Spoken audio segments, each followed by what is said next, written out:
Alright. Welcome to another stream of Buddha and Zionics and special guest star Necron. Necron's not playing, but he's going to hang out with us for a little bit. He's part of the playing poorly now. You have the moniker now, Necron. You must embrace it. Enjoy. Oh, wow. For fuck's sakes. Wow. Are you shitting me? Oh, that's just how the cookie crumbles, man.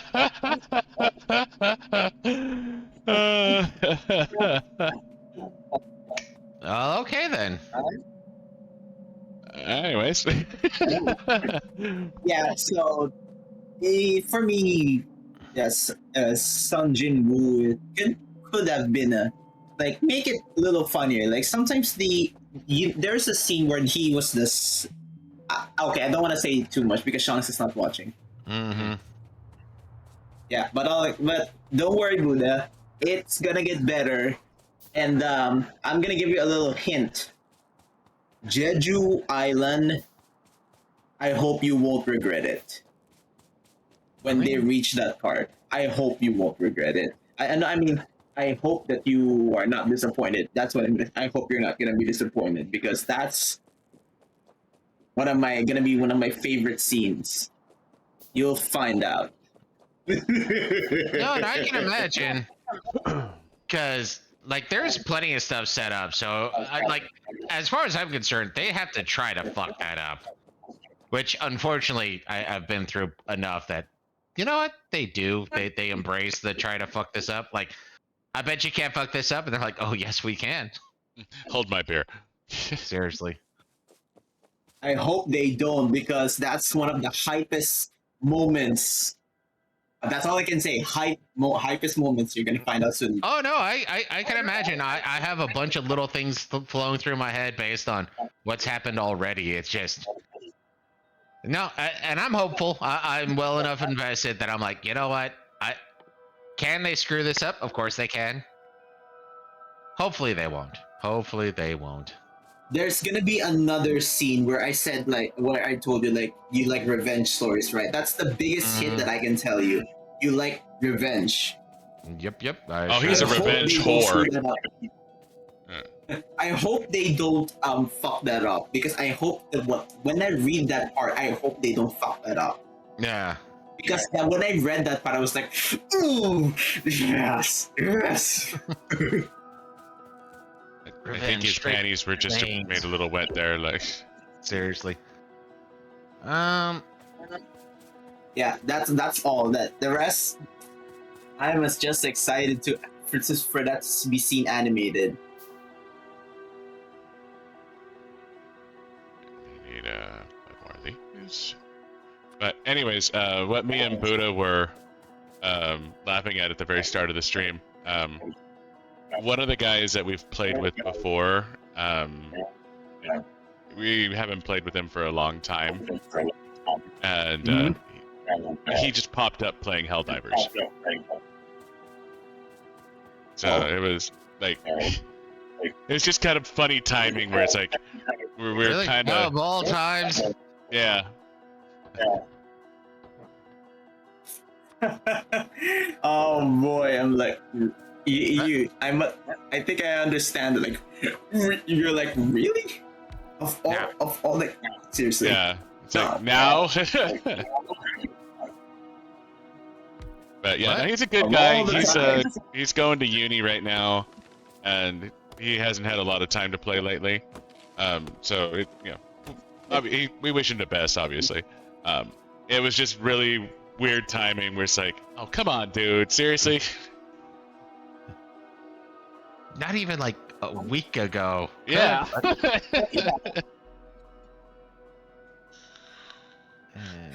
I understand if you're like, seriously, right now, you could have just tell us in advance because we're playing. Like you're like, oh, okay, never mind. Forget it.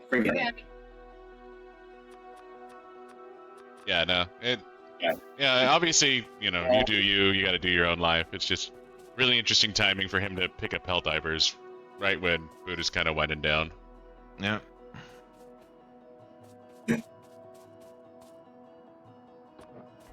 About time. It is what it is. Goddamn monster hunters. Oh, wait, It's been a while since Smokey yelled at me telling me I'm worthless. Pump jacks can't be flipped, huh? Really? Yeah.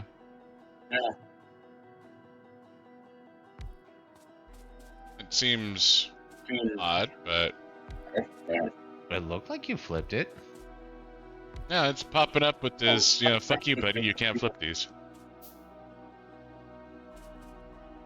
Huh. I just really hope that the Ministry of Defense in Helldivers 2 would create.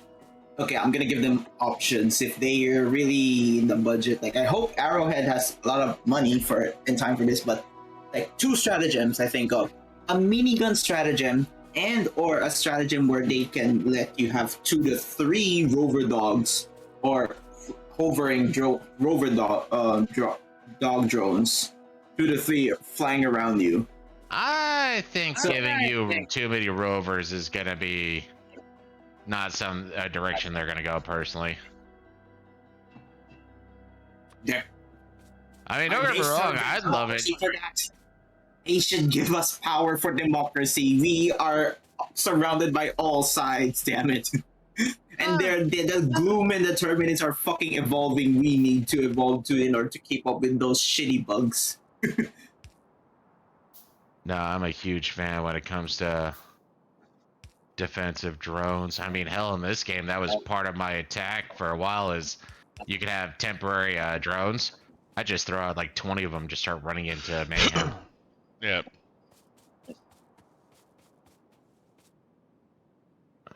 Right. Oh well. But if the closest thing that they can build is a minigun stratagem where I can just call it in, I'll just lay down heavy fire, like becoming heavy from Team Fortress 2. And I'm like, okay, at least this is compensated with this. Well, and I think the belt-fed magazine backpack is going to become a thing. I do hope so. So, like, you can bring in a backpack for your stalwart or your heavy machine gun or whatever, and like. I do hope so. I am hoping for democracy. Sweet liberty, please let me. I know a heavy machine gun is a thing, but a minigun is a nice touch too. I like to rain down like 1,000 bullets per minute.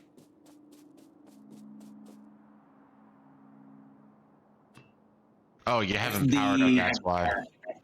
If the Patriot suit has a minigun with 3 barrels, let us have a handheld minigun. Come on, we Helldivers are strong and trained for this. Oh, and better yet, if they are like, oh, but then make us like a super heavy armor then. Like those power armors from Fallout 4. Like, you have an armor, but you have now an armor within an armor. yeah, you'll be slow as fuck, but hey, you can at least tank a horde or 2. No, that would be nice. Being up, well, no, and it's always the balancing issue. I don't think they're gonna soup up what the humans can do too much because they're still trying to focus on how to make the enemies harder. I mean, yeah. Oh, yes. I mean, yeah, you have a point. If they make the enemies harder, then they will upgrade. What give the players to update that? I mean, that's our end game, I guess. I mean, usually PvE games have a sort of end game content. I think for now we're still in the mid game content. Yeah, I don't think they're going to be tapping into what could be considered endgame for a minute. Not yet, at least. I think they're still introducing the factions and they're still adding more enemies. I think if they add enough enemies in the main game, they're like, okay, now we're going to make endgame content. I do hope so, because so far what I've seen, Arrowhead has been developing the game kind of fast, honestly. They think it's slow, but in my eyes, I've been playing like, Warframe, like the games like Warframe, and comparing to them, they're kind of fast. Warframe before they are fast, but I don't think it's not as fast in development as Arrowhead doing to Helldivers 2. I'm impressed, honestly. They say it's slow. Yeah. No, I don't think so. If you think it's slow, play Warframe. Yeah, you're gonna have to fucking wait for like 2 to 3 months for like an update. But Helldivers, man, it's like every month there's something new to look forward to. Well, and the thing is people don't understand just how much work it takes to build a live service game. And there are a lot of companies that want to try and capitalize on the live service model, and with good reason, because if you can get a successful live service game, vis-a-vis, Warframe or Overwatch or, something like that, you basically turn your game into a money printing machine, because you'll get people spending money on skins and loot boxes and whatever fucking other bullshit you want to sell to them for real world money. And you get these dedicated players that even when they go online and bitch about a game, they still fucking play the game. Like, even when people were whining about Helldivers being too hard and all the guns being nerfed, there was still a shit ton of people fucking playing Helldivers. It wasn't, like, Arrowhead probably would have been fine if they just, held the course, but they changed. So, bully to them. They listen to their fans. The problem is fans are raging thunder cunts, and yeah, fickle. Fickle's a nice way of saying raging thunder cunt. And because you will get people that will bitch about fucking everything. Like, there is no good decision that they can make. Yeah, that's the thing. There has to be a balance between listening to your fans and filtering out. I mean, that's the purpose of developing a game, right? You listen to the fan, your customers' feedback, you filter out the things that you need, and then you study, like, okay, among this, what's the common problem? That's what they're doing, honestly. But of course, there's nothing wrong with getting a few unique ideas here and there. But it's just that they have to balance that out. That's the problem. Like, if they listen to the fans too much, it will ruin to other fans. Sometimes the minority is sometimes the loudest. Yeah, the squeaky wheel gets the grease. Shit like that. Yeah, when they listen to that minority too much, and I mean that I emphasize the word too much, then it becomes suck. And now the fans are gonna attack the minority who kept complaining about it, and the minority will attack the major fans, so they're gonna be an all-out war. I mean, I want to see that. I want to see them killing each other, but with the game's sake, there's no end. The game will just ruin in itself if we allow the fans to kill each other with that. So of course, the devs doesn't want that. They don't want to be like, oh, they're promoting fan wars. No. I understand that, but honestly, I would have loved to see that, because I like to punch a bitch ass complainer. Like, you complain too much, here's a punch. You never get spanked in your life, and when you never get spanked when you're a kid, well, let me punch you to see to help you feel the reality. Boom. I'm like, oh, you whiny ass bitch, you haven't spanked as a kid, bro. Forewarned you, huh? But yeah, no, it's a nice little balance that you have to play, and I can respect it. I just know that when I was first looking into Helldivers 2, one of the guys I was watching claimed he was a really big fan and he still really enjoys it, but they were gonna take like a 2-month-long break. And it's like, really? You got Sung Wukong and stuff like that coming out, and you're gonna have your people take an extended break at this point where there's still updates that need to be done? So I don't know. I enjoyed the game. I could see why people would really like and want to play the game. Would definitely not talk them out of it. But it's also just one of those.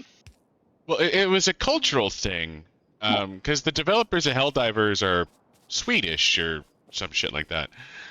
It's just something that they do in their culture, is they get this long holiday over the summer. And it's not that nobody was in the office. It was just that, the junior developers were the ones who were like manning the fort type of thing. So it's yeah, I don't know. And I don't like.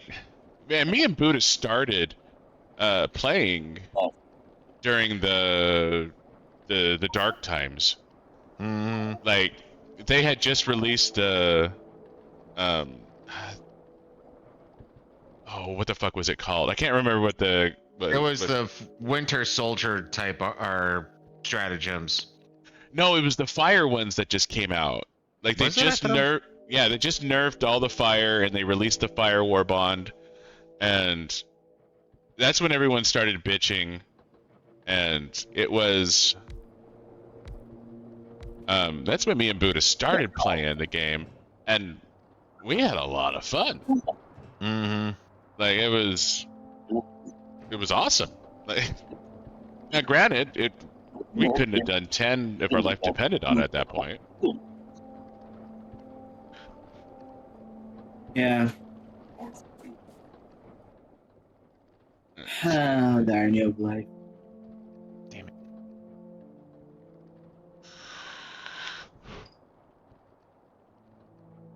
I need brick. Honestly, yeah, they could. Huh? Yeah, brick. Oh, shit. No. Sorry, go ahead, Necron. I was uttering an Yeah, expletive. I saw it. Yeah, it's okay. You know, just yeah, that's the sad thing. Like I know Arrowhead is doing a good job, but he should. They should not only the CEO, but they should be all careful when listening to the feedbacks of their customers, the fans specifically. Even I saw when some of the criticisms that oh this game is too hard, why you make it too hard. You know, I just want to go reach to my hand and trying to strangle that person like, you want it hard, right? Yeah. Good bitch. Stop See, being a whiny-ass motherfucker. I'm gonna give you a spank that your daddy never gave you when you were a child because you're too much of a spoiled brat. No, that's one of the ones that gets me. Is like it's too hard. Then play on an easier difficulty. But Yeah, there's 10 fucking difficulties in this game. You don't have to play at 10. But the Exactly, that's rare. the thing. I'm like, then go rare to 7, samples. go to 6, go to 5, go to 4, 3. There's 10, like you said, there's 10 difficulties. Each player has its own way. Like if someone likes to go 10, they can go to 10. If it's harder, then go to lower difficulties. You're still gonna save the planet either way. Well, yeah, and it's like the super samples you still get on difficulty 7. You still run into everything on difficulty 7. It's just not as. I mean, me and Buddha got real comfy on difficulty 7, and it wasn't until we went to 10 that we got kicked out of our comfort zone. Buddha's still not comfortable on 10. He fucking hates 10. He does 9. Well, I switch around based on what missions are available, and I really like having one defense mission because I like the defense missions. That one, I at least look like I'm practical at what I'm doing. After that, yeah. Let's, I guess, start with 3 refineries. Yeah, exactly. That's the thing that like bothers me the most. Like, really complaining about difficulty? There's a difficulty setting for a fucking reason. If they wanted to make it hard, they should not have put a difficulty setting. It's just straight 10. Yeah. They could do that. No, they chose to make it so that players can enjoy on all levels. If you want chill, go to difficulties 1 to 5. If you want something that can makes you go away, goes to 6 to 8, 6 to 7. Yeah. Like that's a medium challenge, but at least it keeps you engaged, you know, to enter the flow state. But if you really want to push yourself to the fucking limit, go to Hell Dive 8 to 10, especially at 10. It will push you to the limit of you being a Hell Diver. Well, and like that's the point. And there's a market for really hard games. Like just look at Dark Souls and the From Software model. Like all they make is really fucking hard games. And yeah, there's no difficulty setting in that bit. Yeah, anyone who complains about the difficulty of From Soft games gets ridiculed and mocked mercilessly online. You know, it's like, you know, there is a market for really hard games. Yeah, From Software. And they're also the ones that created Armored Core 6. Oh, they are? That's Yeah, been I on think my they're list part of of the games to publishing. go check out. I haven't done it yet, but Yeah, I think From Software's like they help create Armored Core 6. So you know it's good. Uh, The my difficulty spike would be mm. so my only my only recipe available to me is oil to petroleum, and that's it. hmm. Now that I have pump jacks, do we have a new research? I mean, I can reorient some of them because I got flammable, I've got sulfur, and I got plastic.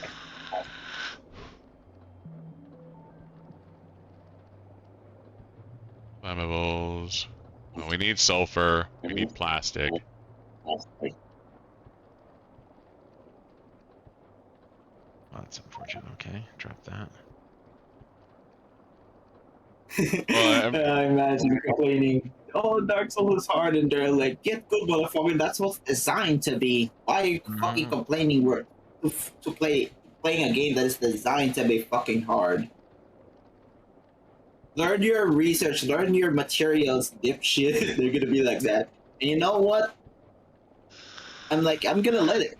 I'm gonna let it. Sometimes I'll be like, I might include it too because it's like you bought, say, a spicy junk food and you complain that it's too spicy, and people are like, "Bitch, that's what you bought. That's what it's meant to do. That is what it's meant to give you." I You're feel like I'm under complaining. attack right now. Also, all right. what happened? We need a chemical science pack.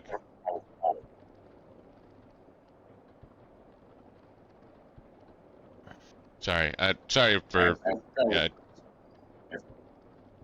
And so we need plastic, we need sulfur.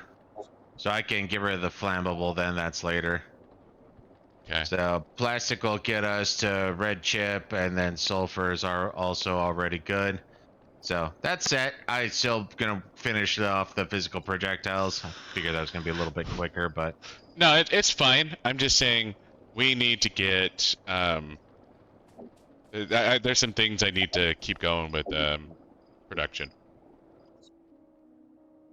Because as soon as I start making oil, I don't really have anything to use oil on.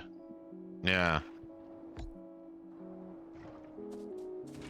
Because like solid fuel from petroleum gas is literally the only thing I can make in the um in the little guys. Oh motherfucker, I missed it. Oh shit! What? No, and we're good. I missed it where you were siphoning off.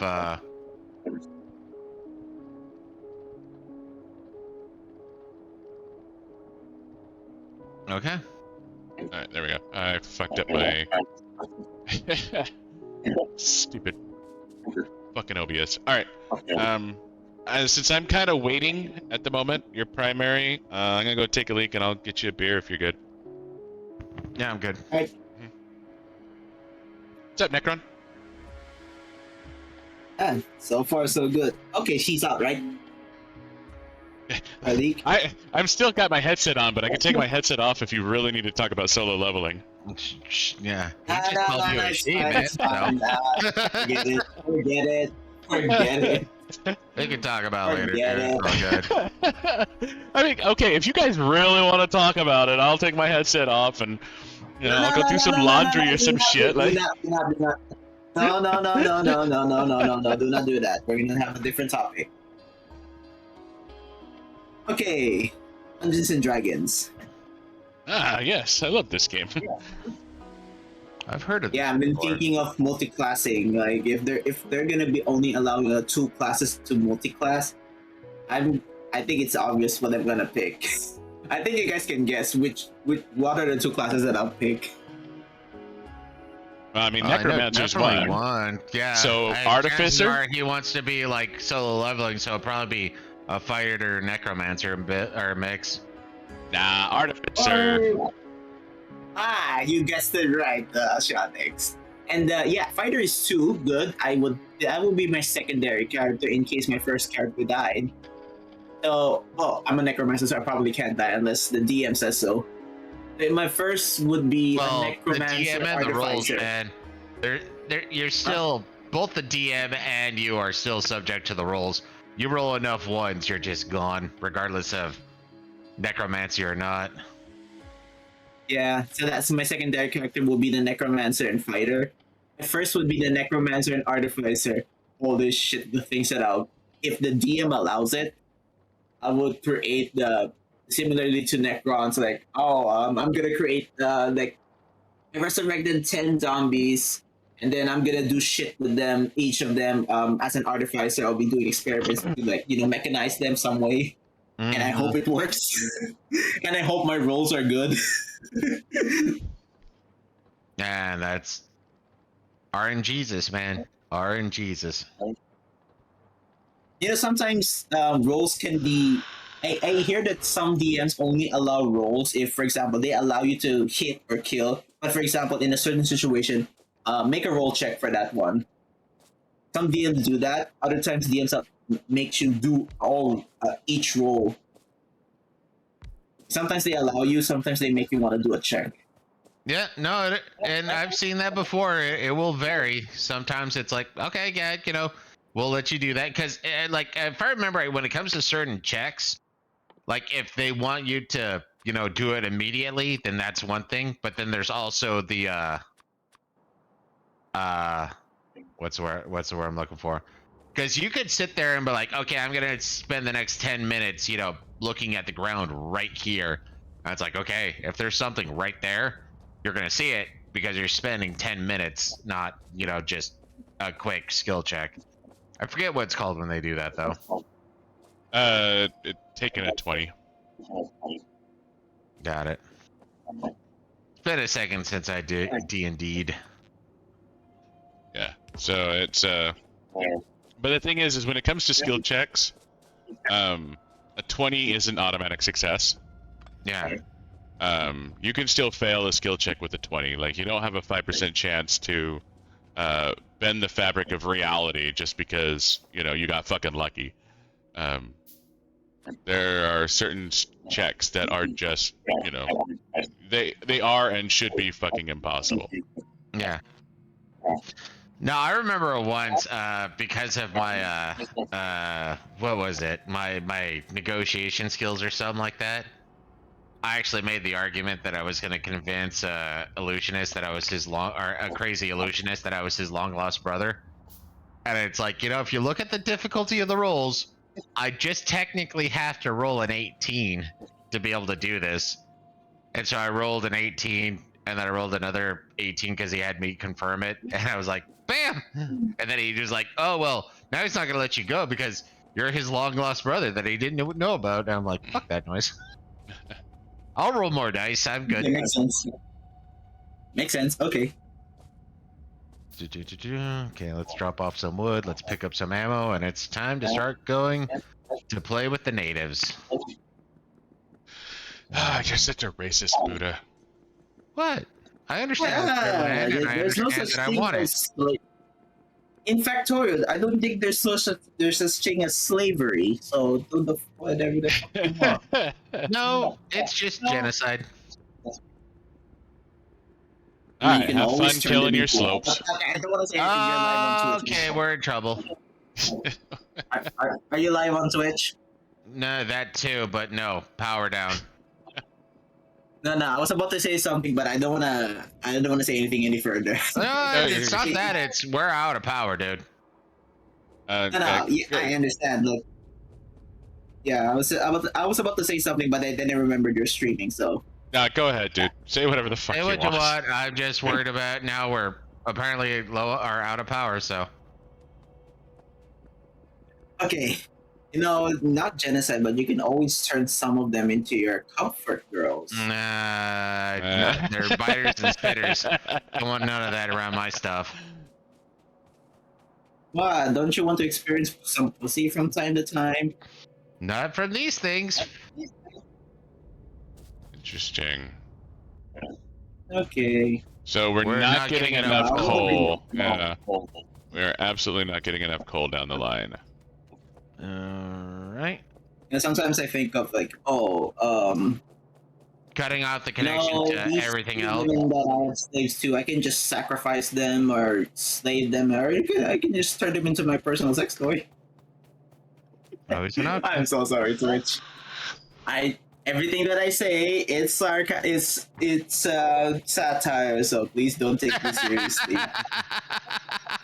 This is totally satire or sarcasm.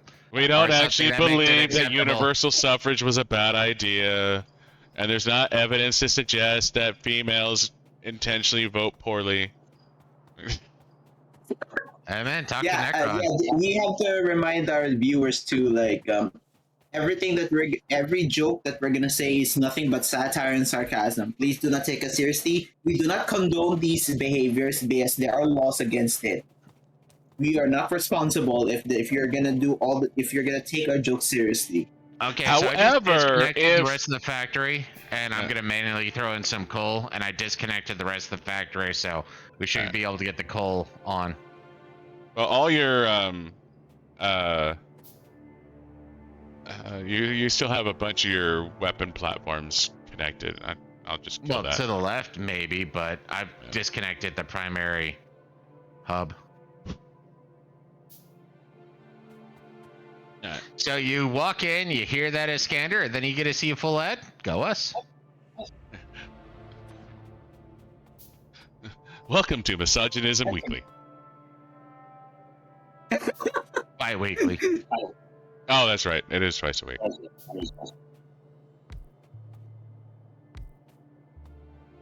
Oh boy.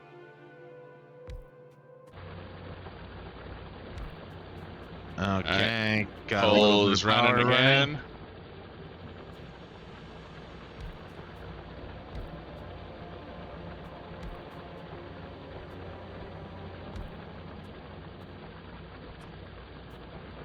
But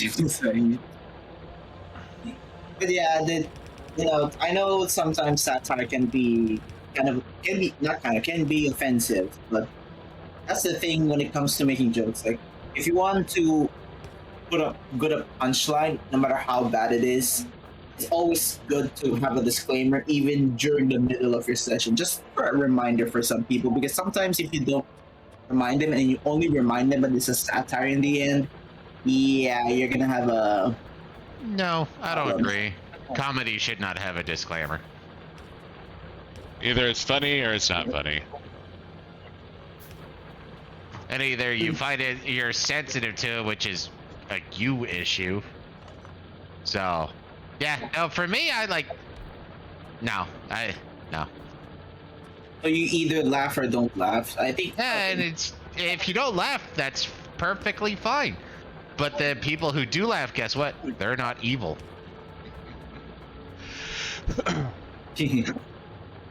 No, and that's where it does become truly funny, is the amount of people that are like, no, I don't find that funny. I mean, to poke fun at Necra a little bit. I mean, there have been comedians who happen to be in Canada that get in trouble because, oh no, that's an offensive joke. Fuck off. I mean, a joke is a joke. The only thing that becomes offensive is when you act upon the joke. Like, women should, for example, they say women are too weak so that they can easily be raped. The only thing that it becomes bad is like when you're doing it as well, then that is evil. I'm like, okay, buddy, you've gone too far. Well, like that old adage was saying, God made man, Samuel Colt made them equal. Give everyone a gun, see what happens.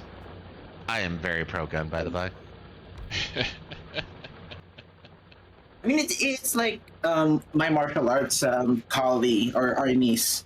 I mean, have a sword, right? So just because I have a sword, that doesn't mean that I'm willing to kill someone. No. Sword is not just for training for keeping me in shape, but it's also like a teaching of whether or not you have a weapon.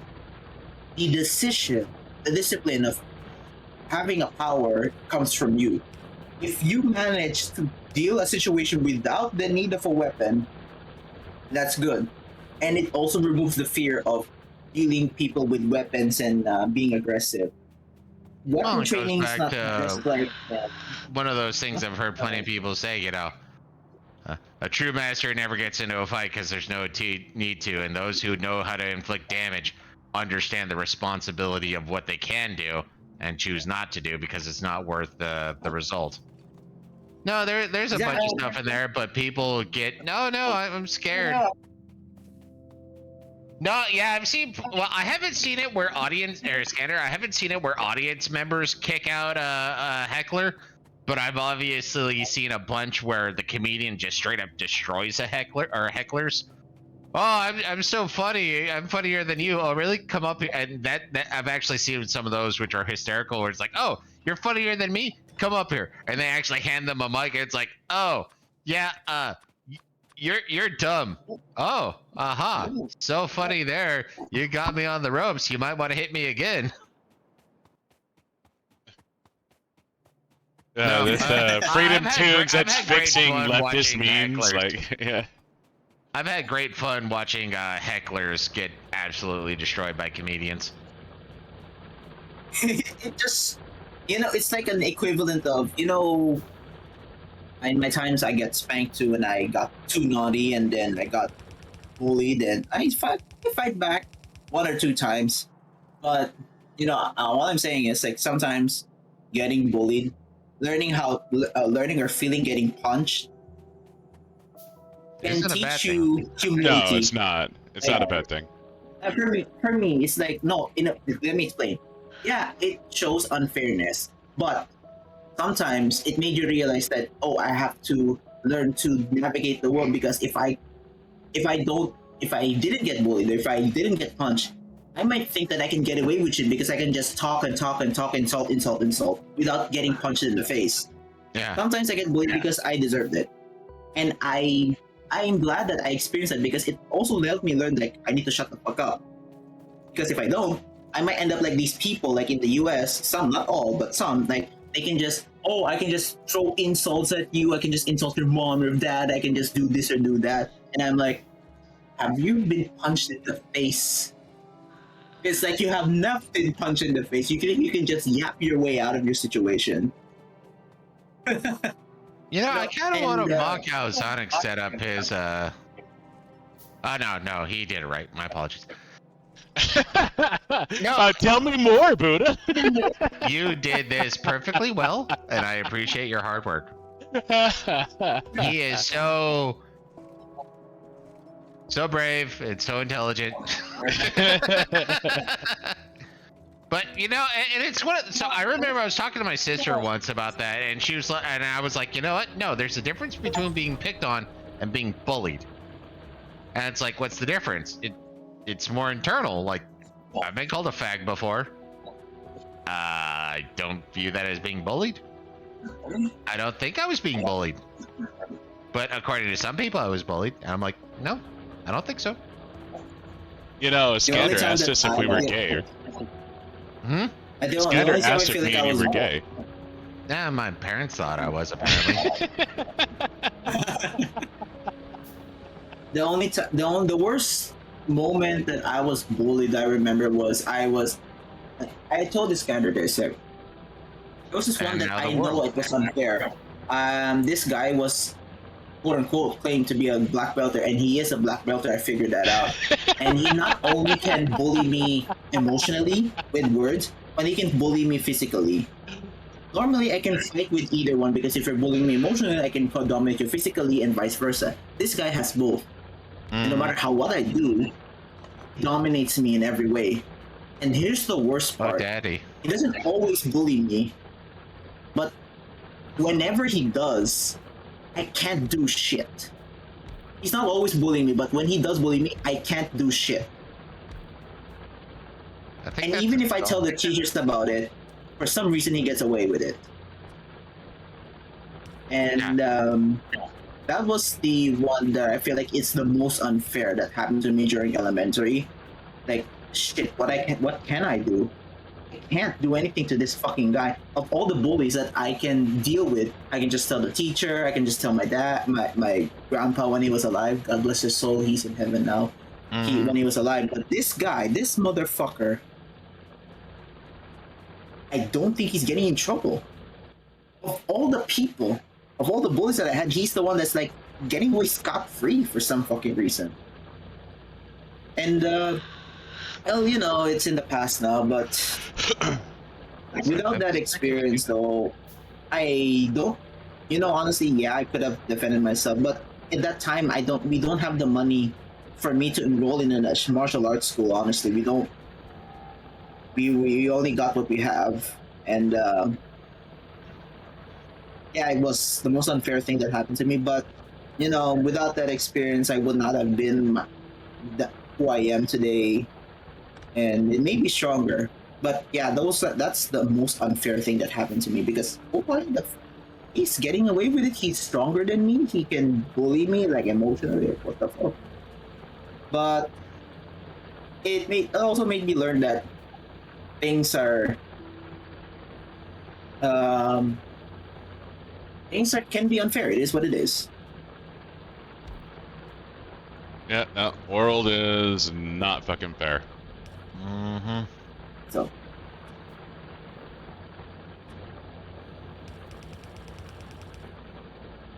working on plastics now, which will lead to red chips. and Guess hey guys, if I get too emotional, just let me know, okay?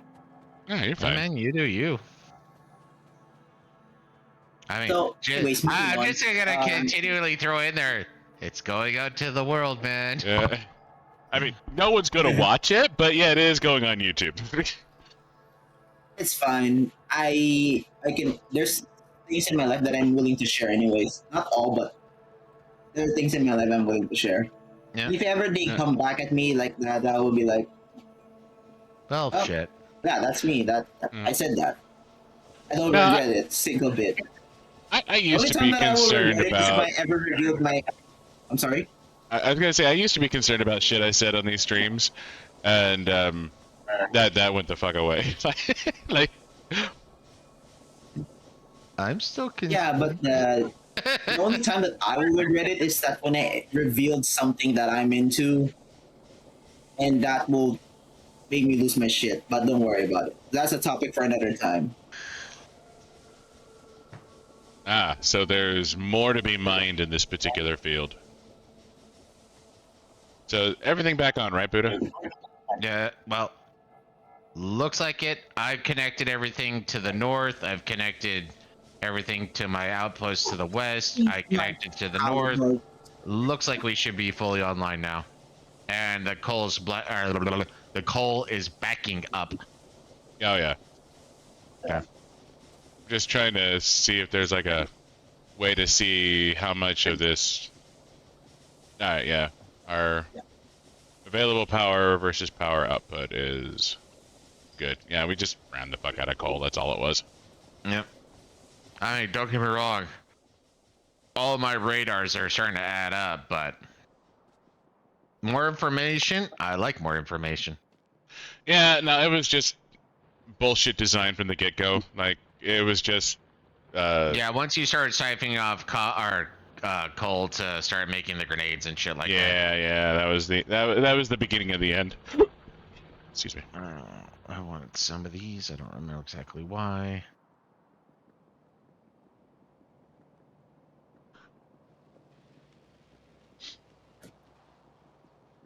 Sorry, Nikron, you were sharing your most intimate secrets from your childhood.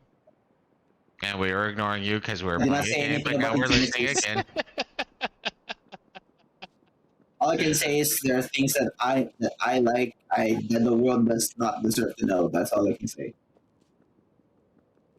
I can talk about necromancy all I care for all I care. I mean, how else will I get slaves?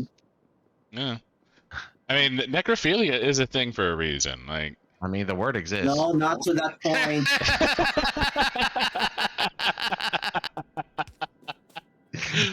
That's a topic for another time when the stream is off. Okay? Oh no, you shouldn't have said that, dude. No, I'm I'm not implying anything. I'm implying that necromancy, I didn't want to use this for power. I did not say anything, okay? Do not twist my words. Do not twist my words. Hey, man, you said words. I just kind of. Hey, you said something at some weird times.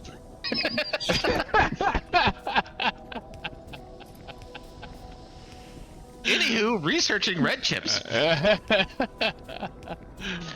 So I'm about to go on Boone there. and Ziotics after dark.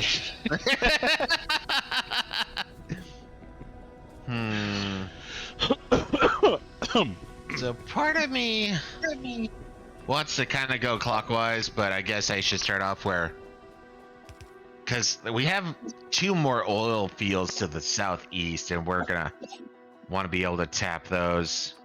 Got a little island over here I don't think we care about. I don't think they can go through shallows. No. Over there it's going to be safe for a while. We're getting close to the point where you're going to want trains. So yeah, I think I'm going to start off north, clear some of this out, and start going clockwise. So, because we got a bunch of coal, copper, iron. Like, we are able to start tapping into millions once we clear out this next ring of enemies. So I see the oil all the way up in the northwest. But I don't think we're gonna be tapping that because we got one more to the southeast of where you Oh did yeah, it. that's the one I was one. looking for. The one to the southeast. Okay, there's 2 to the southeast. All right. So yeah, I think I'm gonna just go clockwise from here, help clear that out, and then see how that shit works out. So Yeah, down there it definitely needs to be cleared out for the oil. But you do have that mega base down there. That's pretty fucking big. Oh, I now have 8 rounds, and that's where the first thing. And okay, so I can do chemical science pack. No, I'll do chemical science pack now. It's cheap. Yeah. Flammable. Yeah. I need to get the chemical science packs going. So we could do modular armor. We got battery packs, but I don't think we're gonna have any real. No.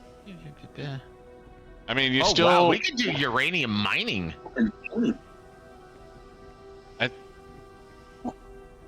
Ooh, advanced oil processing. Oh shit, that requires yellow. Okay. We can start working on uranium fucking now. No, we need sulfuric acid for that. Yeah. What's required for sulfuric acid again? Water and petroleum. Oh, mining productivity, dude.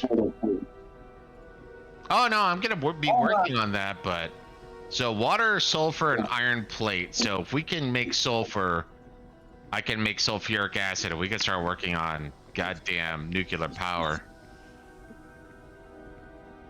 I think flammables. Because I want to get clip explosives for the train.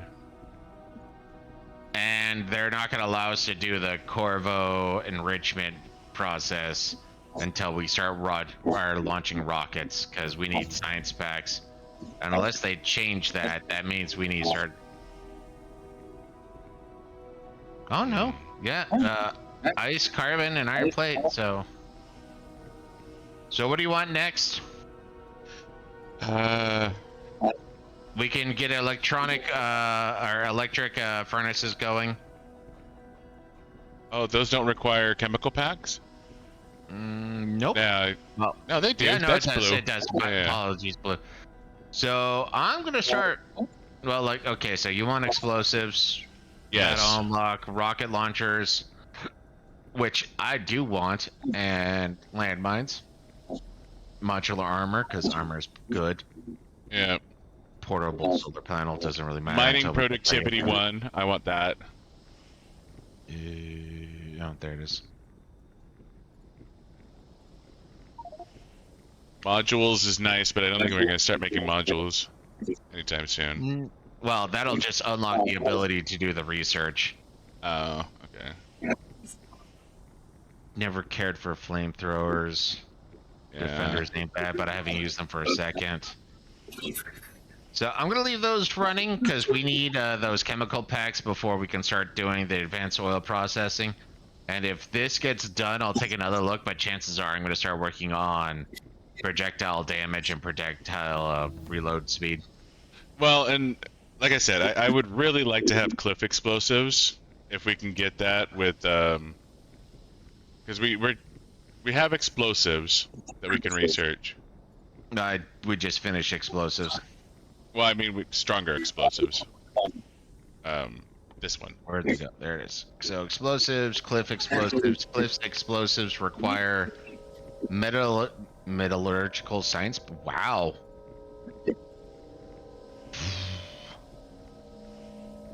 We need to get to fucking rocket silo, dude.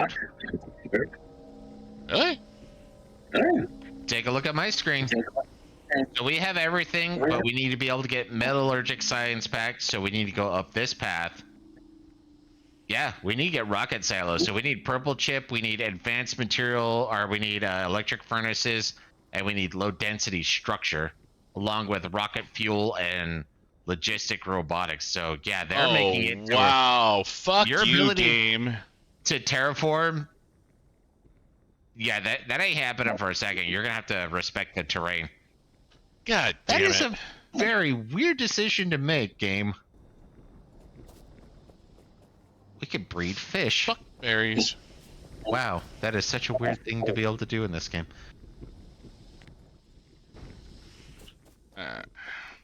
Whatever. Accept it, move on with life. Yep. Well, we're unlocking a bunch of different nodes, so yeah, no, we can start expanding and specializing. By the way, time to go pick a fight. Hey, Necron, we're getting a bit of echo from you. Oh. Just an itty bit.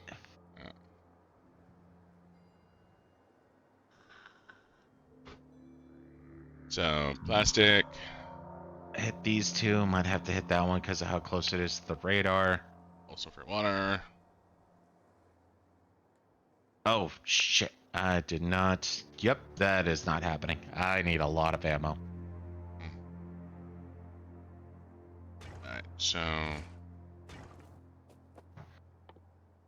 I'm actually like I said, I'm kind of surprised that they would make it to where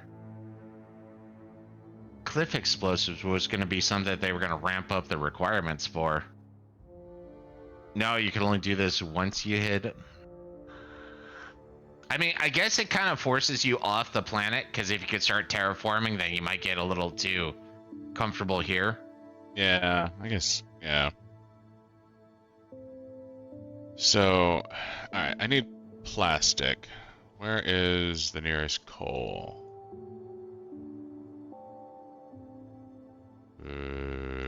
That's... Directly east.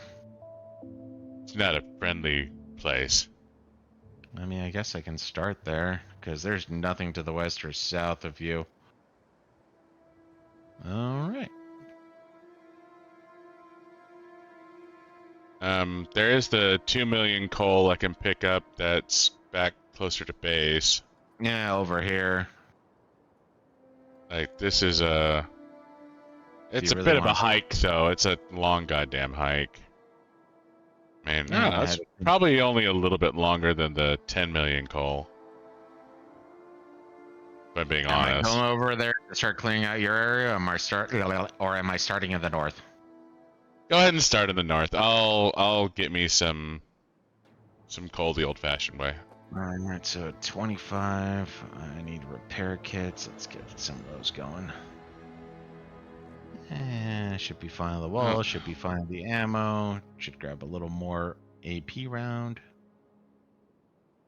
Do you think we should just start on the fucking train? Maybe like an inner train? Probably, but I wasn't sure if oil was required for that or not, because lubrication and shit.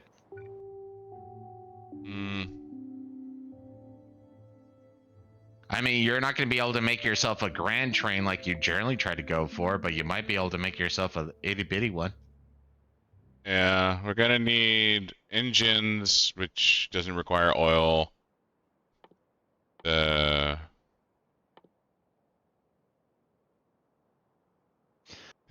don't see anything that requires oil products. Then yeah, you might want to start setting up at least a small train route. Yeah, well, it just seems like Iron, stone, coal, iron. Maybe not. Like, what are you gonna transfer? Because you well, got two massive things of iron next to a coal. You got iron over here. You got a coal and iron there. You got a stone, but you don't care about stone. You're near stone. do And we then you have got iron to the landfill? top. Oh wait, I don't need. Think I made it. Or I think I've researched it. Oh, that fucking. Okay, so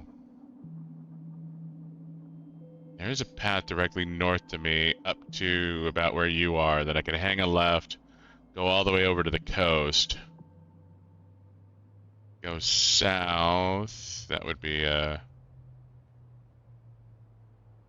I could cut back across. I mean, I'm starting to pick up it's not gonna be a like, perfect square. It's a bit of a wiggle, but yeah.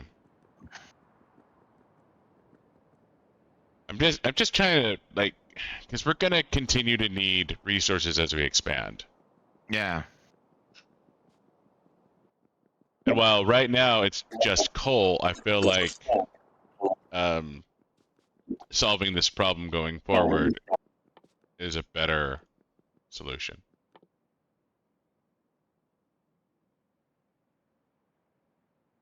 Stone, steel, iron, stick.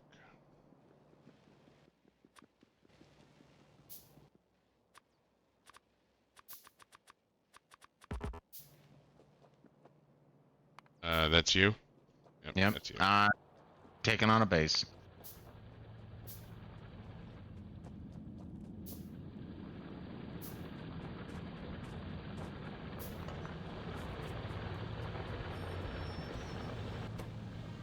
Woo. Hello? A little hot. Huh. Hello? Can you hear me? Hey, yeah, we can Okay. hear you. Is there echo? Nope. I am talking for a second. Nope. No, Okay. I'm not hearing. Okay, that's good. I think you fixed it. Hmm. Doritos. What's this? I need a lot of fucking stone. I don't think your little bitch ass mine is gonna do me any good. No, but you got a stone thing next to your oil, so you should be able to manipulate that. Yeah. So You have like a robot army in that game? yes, you can absolutely have a robot army in this game. Actually, you can. Yeah. Yeah, Fuck yeah. 100%. You don't actually have to fight your own battles in this one. I mean, you do at the Can beginning. you command them too? Can you Some command of them them. all? They pretty much Oh. murder everything on their own. Okay. And they have like unlimited soldiers? Medium. So that's Unlimited. weird. Not unlimited, well, no, but because we still have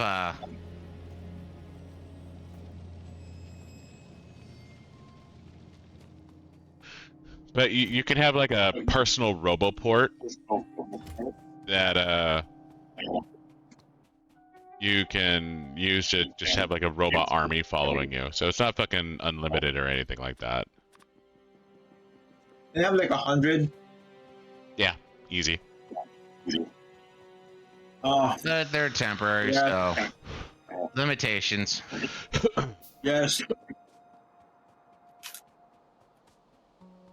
I mean, necromancy by its nature is temporary. Ghouls and shit. Hey, robots are good because they don't need a salary and then keep the rewards all for yourself. Oh, fuck balls. That's Though they do need enough brain and charge the battery depending on the type of robot. That's actually kind of where the term robot came from too, is literally a slave that doesn't need to eat or sleep. It does need to recharge sometimes. Well, initially the concept of recharging wasn't part of it.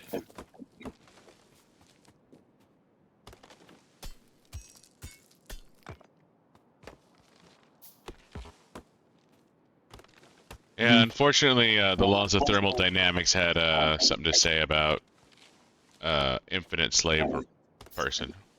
Yep. Why? Because energy has limitations.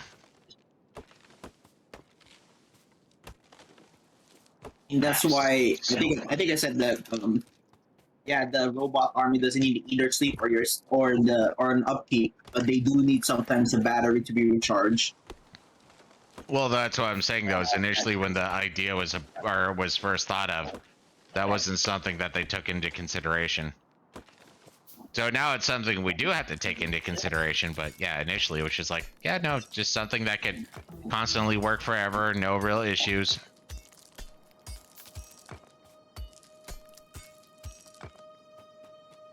Unless you're able to harness the power of the black hole or the sun.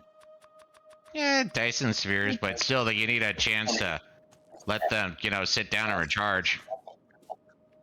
Yeah, that's the thing. But have a cigarette, drink a beer, shit like that. Because us humans too, we have like the equivalent, like, oh, yeah, you think we're better than robots? We need to shit, we need to drink, we need to eat, we need to sleep. The only way we're better than robots currently is the fact that we have a better ability to make calculations. Yeah, that's the thing. But I just want to be a one-man army. The only thing that I can do is just myself. And I'll just talk to my own Jarvis. All right, so I am straight up working on increasing bullet damage again. Uh, Got another medium. You need help? No. I saw a mod in for Factorio where you can build a robot army, but I think they add more variety. Yeah, you only get like 2 robots. Well, 2 types of robots. Yeah. In this mod, they added like an additional one where it's like a robot with treads for legs. The upper body is the one that is kind of humanoid, but the legs are treads. So you're like basically a gun tank, Gundam. All right, so that's down.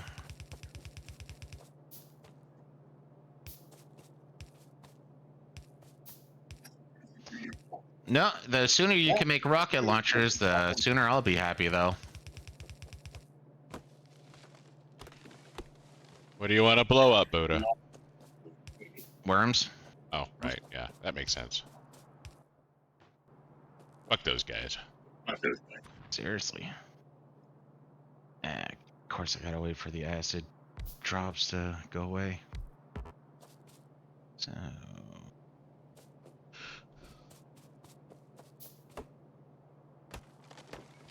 and then put Let's go ahead and... radar down to piss off the natives.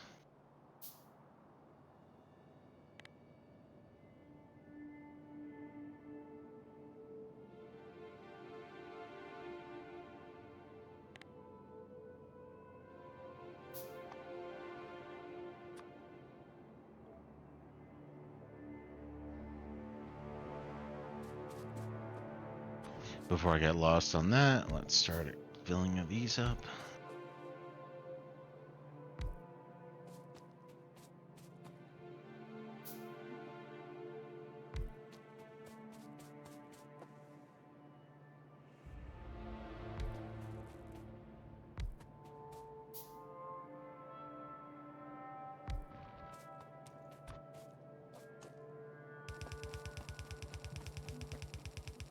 Open up.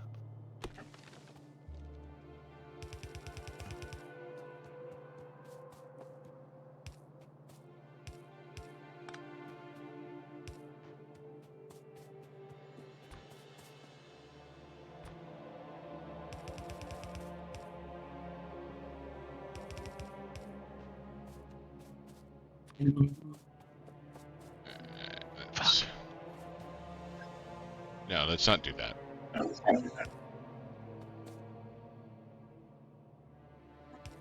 I didn't connect my power properly, apparently.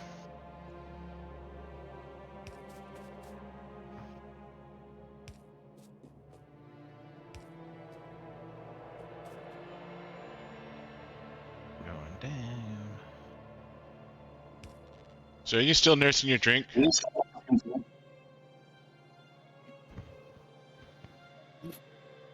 A little bit. Yeah, it's Let me rephrase. Are you ready for a proper refill? yeah. I guess I gotta change the views real quick before I wander the fuck off.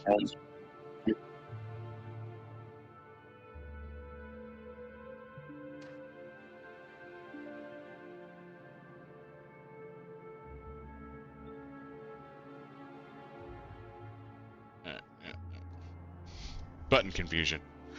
Peel up.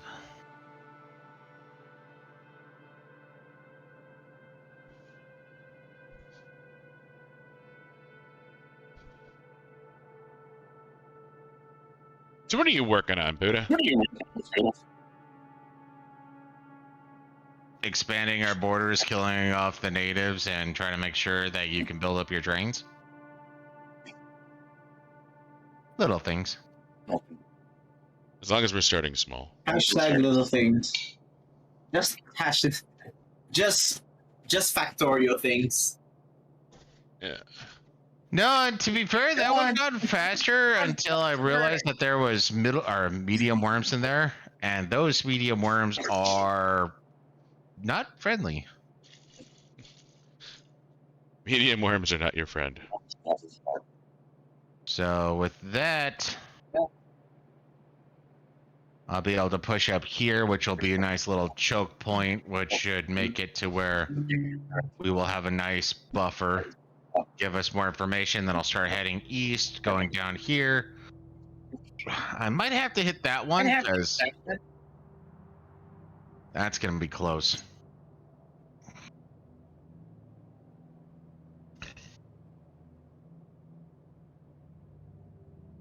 Yeah. We're getting echo from you again, Necron. Oh. I mean, it's I'm playing Total Warhammer 3 and then my fans are acting up so high then. I mean, hold on, let me check like holy shit, it turned 85 degrees Celsius, man, my damn, it's getting hot. Yeah, that's your computer's boiling, dude. I was gonna say, it sounds like you need to get, it sounds like you need to get one of those things for your laptop that like props it up at an angle and has a fan to suck out more air. What do you call that? Fan sucker. Really? No, A it's laptop probably, stand? it's probably like laptop fan or something like that. It's like a series of fans that you put your laptop on. Oh wait. I think I'm looking at it right now. Oh, you mean a laptop vacuum cooling? That sounds about right, yeah.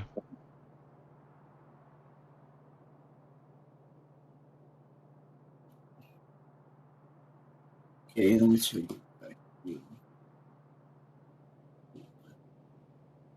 All right, just so we can cut stupid off the list, like you don't have your laptop sitting on a pillow or something like that, right? Or a blanket? Oh. Okay. I've known a few people who did that. It's like, I don't know why I'm having issues. Why? Yeah, your Because if laptop they're should on always. a pillow or if they're on a blanket, then it's something that inhibits the ability to have air be pushed through. So Yeah. you're literally destroying your cooling system. So I'm not gonna take on this base up north until I have rockets, because they have like 3 medium worms on the front line. So I'm pulling back.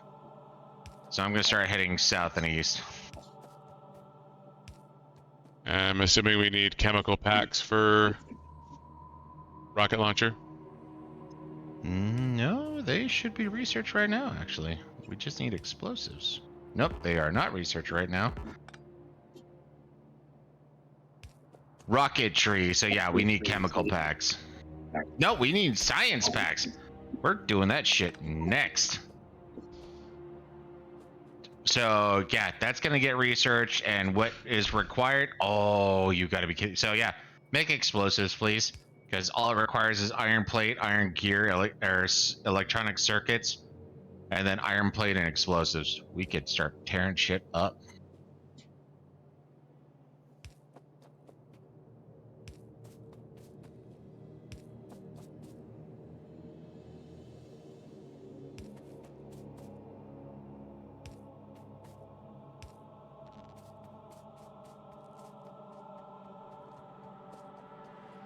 So I guess I'll take a look. It's probably going to be nasty, but might as well confirm. I'm not going to take that on till rockets.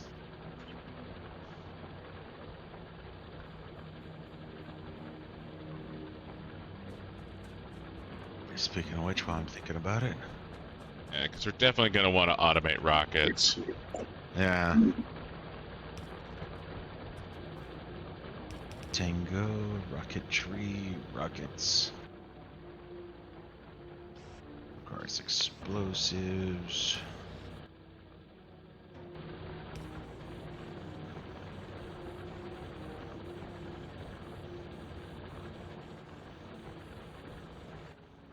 Explosives require coal, sulfur, and water.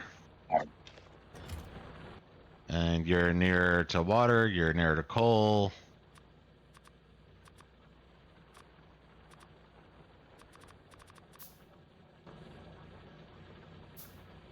Actually, no, there's a hotkey for that now I think about it. So There it is. So yeah, coal, sulfur, water. You have coal over there, you can make sulfur over there, and water is required for sulfur. coal, sulfur, and water is what we need for rockets. No, that's what we need for explosives. Oh. Okay. And for sulfur, we need petroleum gas, and we need water. And we require a cryogenic plant, which I doubt is the first one, or a chemical plant, which is the first one. So. Am I still echoing? Not that I'm hearing right now. I mean, there's a little, but No, there it is. It's better. I feel like Buddha is like, oh no, you're not. You're being schizo. You're not hearing anything. Well, I wasn't hearing anything. And Xanax is like, I hear a little. Oh, shit. Okay. I guess I missed it. I was absorbed in the conversation. Buddha can't hear his own voice. I thought you're gonna say to Shanex, no, you're just hallucinating a bit. No, I don't gaslight. Totally not. Never gaslight me. Never. I may have be mistaken from time to time, but I don't gaslight. So, you want me to call you a lying piece of shit now, or? Only when you can prove it.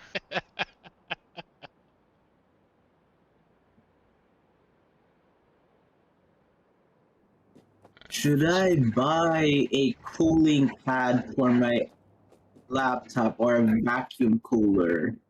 Well, Hey guys, to quote what I was told in the military, do what you can afford. Yeah. That was the big thing with like the hard drive conversation from a few days ago. Um, yeah, if you can't afford those M.2 drives, they're fucking amazing. If you can't, do what you can, dude. Like that's really all there is to it.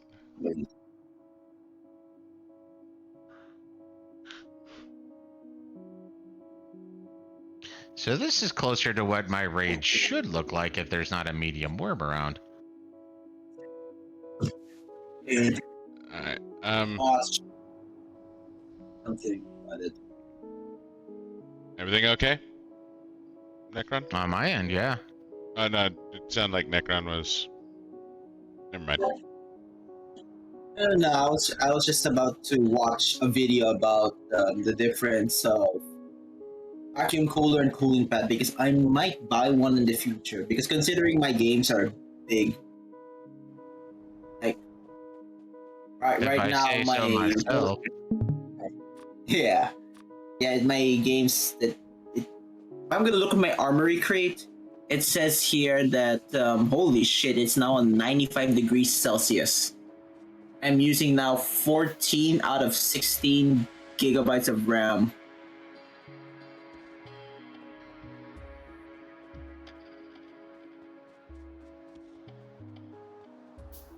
My gigs are so big, they're the best gigs in the world.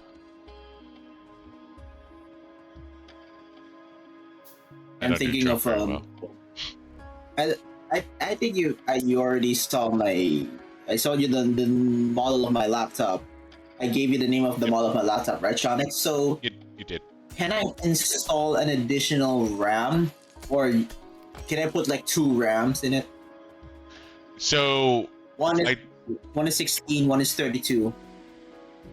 That doesn't make sense. Usually you want to do the same size. Yeah, same size. For both slots. Most laptops do have expandable RAM. I don't remember if yours had one specifically. I would have to look it up again. But I did link the specs in the Discord. I can check it after later, and I can let you know. In my experience, laptops do have the ability to expand the RAM, but sometimes you have to pull out the battery to do it. You can install 2 of them because I saw in some stores that you can buy like 16 to make it 32, but 2 of them they're the same size. I'm like, what you mean? I'm like, oh, you can install 2 in your laptop. Yes. I researched I think in the asus.com site. I told him the model, I typed in the model. I think it says there that if I remember correctly, GU603VV, it can only go up to 48 gig, and I'm like, oh, that's enough. So I thought, I think I can buy a 32 and make it so that if it's in the same size as my 16, 32, so I make it 48, so I'm able to go for 48 gigabytes of RAM. And if I install that is gonna be a problem for my games because it can use a lot of RAM, but if it's gonna overheat fast enough, it's gonna ruin my laptop faster. So I need to think of either buying a vacuum cooler cooling pad so that the internal fans in my laptop will not have a hard time. So the upgrading RAM shouldn't affect the heat production on your machine. I mean, it will little since it's gonna be a resistor aspect, but yeah. Yeah, but the impact really should be minor.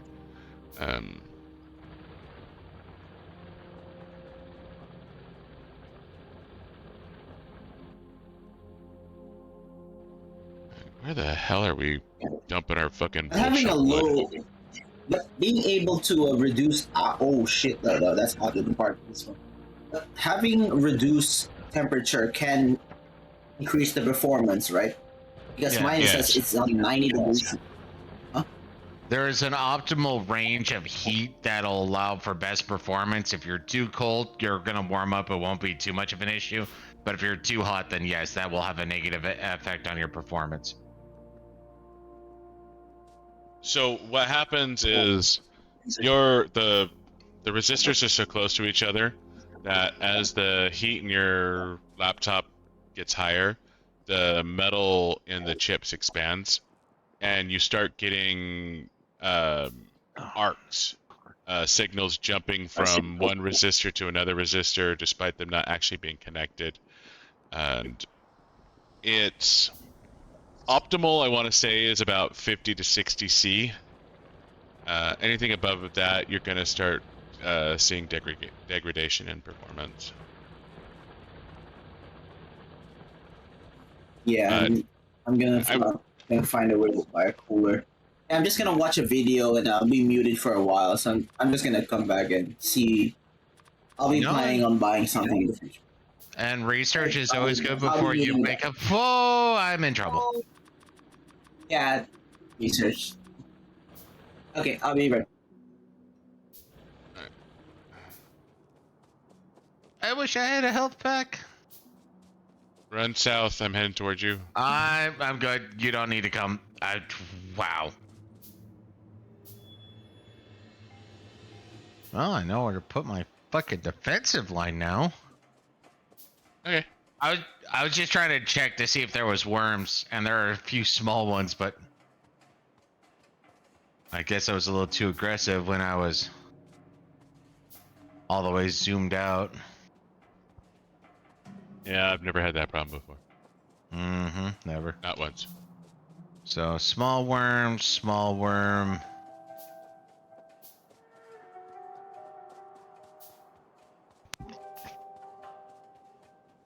So it looks like it's just two small worm.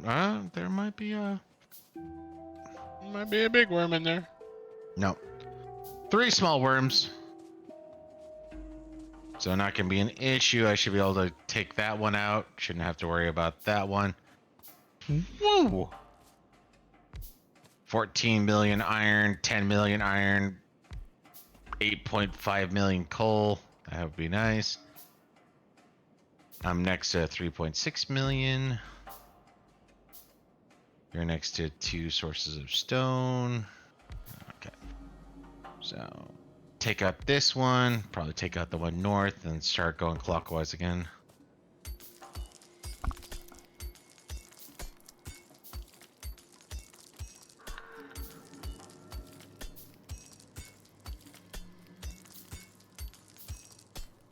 Yeah, no, I don't actually fucking care that much.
Damn it. I'm building another coal mine, and I can't make little power poles because I'm already building a bunch of fucking tracks, train tracks. God. So it's just like, fuck berries. I was gonna say, man, we've automated tracks. What's your issue? You know, it's a performance enhancement drug. Nah, seriously. You have to worry about those downline effects, man. Yeah, you do.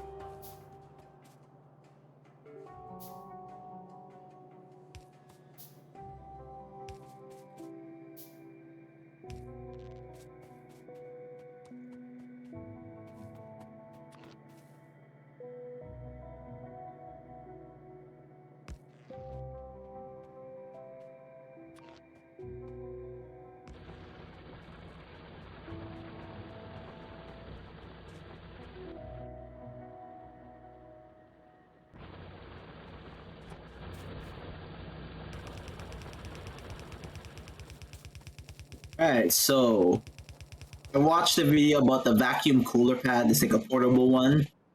Oh, and it says there that there's a 10 degrees difference. So say the maximum is 81 degrees Celsius, it can go down to 71, which is not bad per se. Now I'm gonna see about the cooling pad. I'll be back. Okay.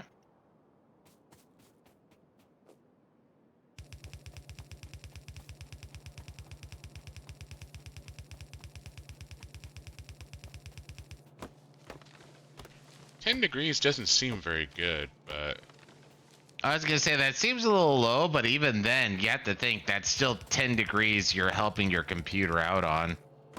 yeah.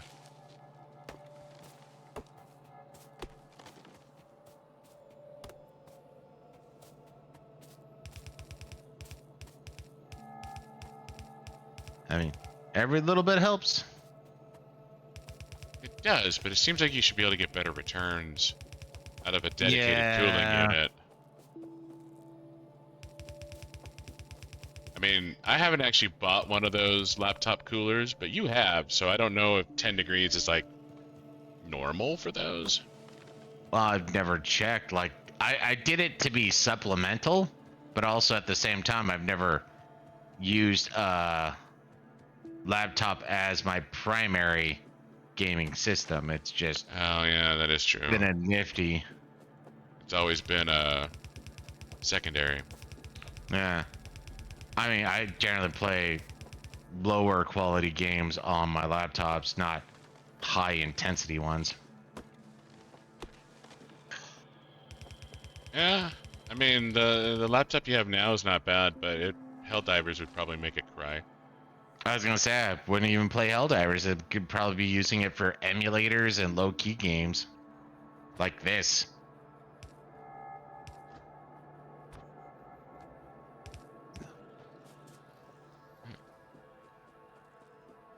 For a second, I thought those rocks were bugs. Did somebody say steak? No, you're hearing things. I feel bad for you, Skander.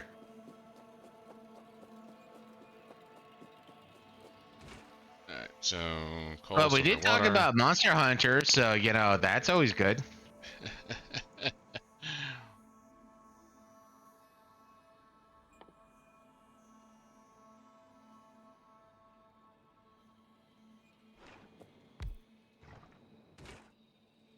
Oh, sulfur.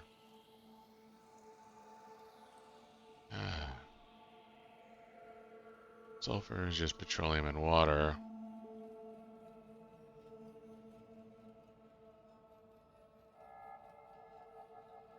Petroleum. Ugh.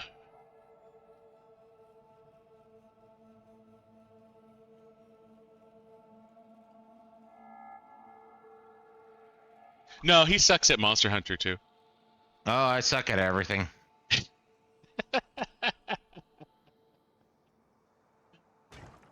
Let's do.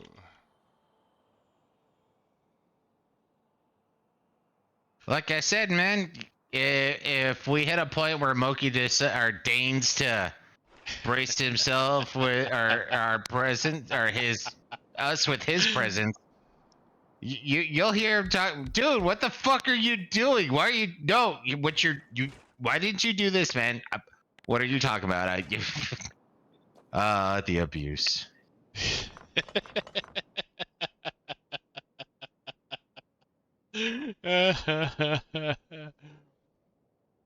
Yeah. It, I would like to contradict Buddha on this one, but no, it was. I was gonna say, where would you like to contradict? I'm all ears.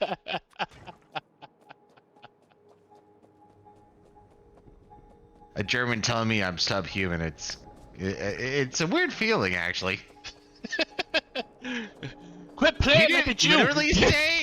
He didn't literally say I was subhuman, but it was in the context.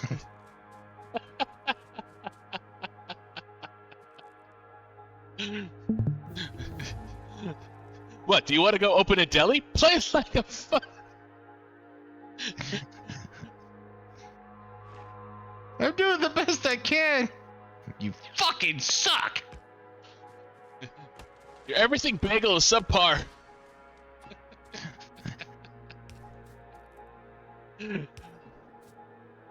I played very poorly, according to Moki. Very poorly.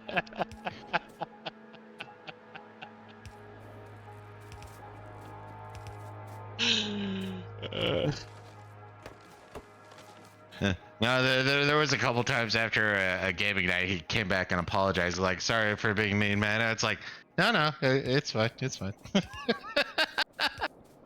Buddha thrives under criticism. It's just the world I grew up in.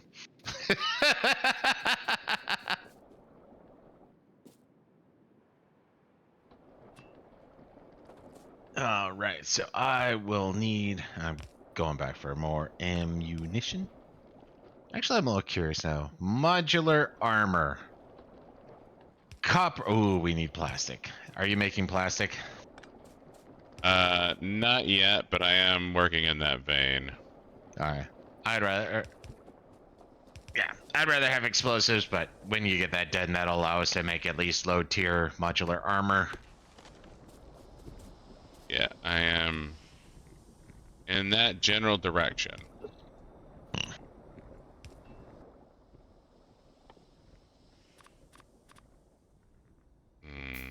That was more. Seriously though, or seriously, I was about to say Moki Iskander. I was sitting there with dual blades. I was going in, and I was stabby monster, and it's like, dude, why aren't you using this ability or this ability? Like, if you do this, you totally develop a fracture point on the monster, and we can do more damage. What are you doing? I'm playing the game, man. I'm sorry. I'm doing the best I can. So, Moki had this this mod that let him know how much damage everyone on the team did. And I was the worst. He also had a mod that gave him more damage than everybody else. Pretty much, it was straight up get good.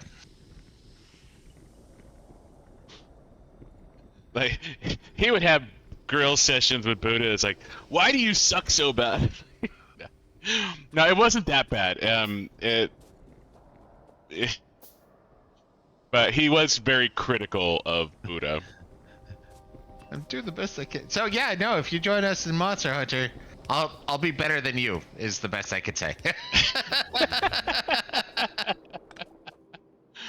Maybe, I don't know. If he's literally never played before, I am definitively going to be better than him. That's a strong assertion. Oh, sounds like he wants to throw down a gauntlet. He might think he's better than me.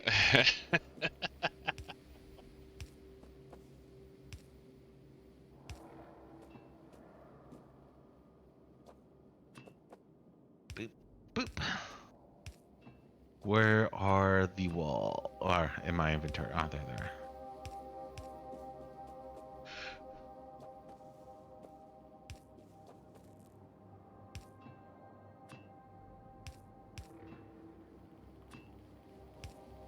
You're confident in your skills of a game you've never played.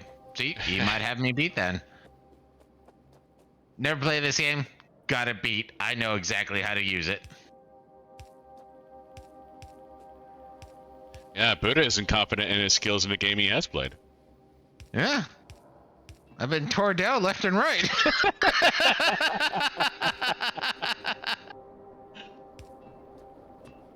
I'm doing the best I can, man. You must do better. In the Volvo warehouse, they would have killed you, like a Jew, years ago. You are useless. Like the you.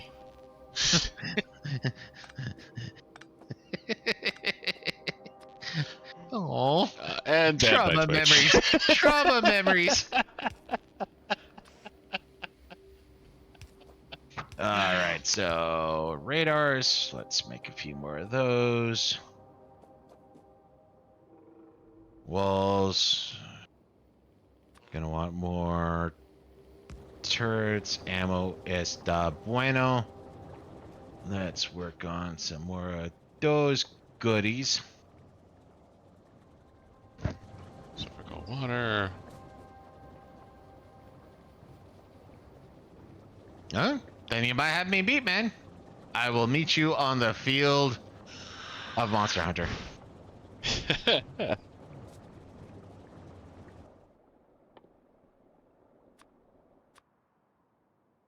Alright, let's just max out on that shit and go get some more iron pipe. Speaking of, as I mentioned earlier, Iskander, we looks like we are going to be playing Monster Hunter on Friday.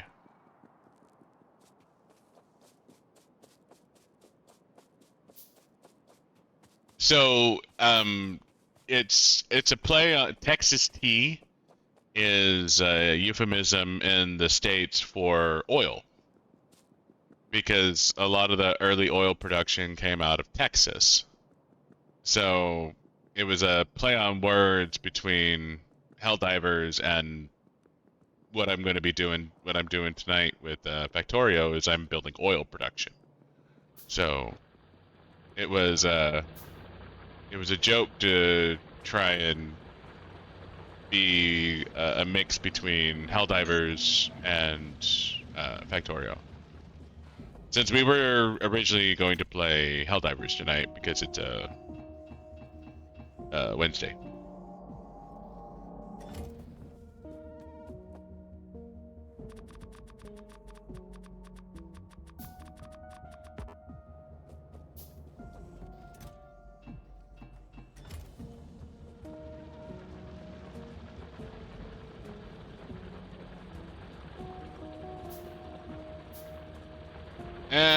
It's an American saying. I'm not sure that's something you would have come across in Mexico. To be fair, I'd never heard of it either, so I'm gonna run with that too. You've never heard of Texas tea? Nope, can't say I have. I'm not saying it's not a thing. I'm just saying it's one I've never heard of. So. Okay. I've heard of black gold and shit like that, but Texas tea, no.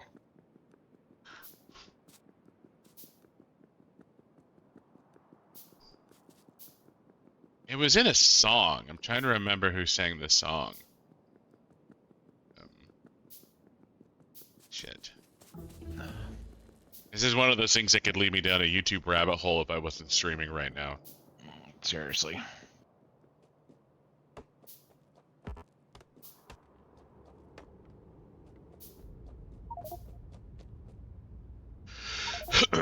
Anyways.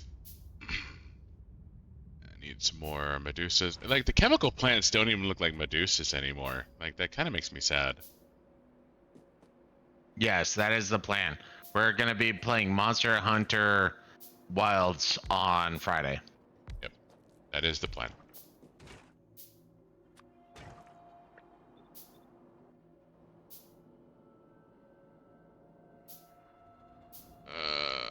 Fucking pipe.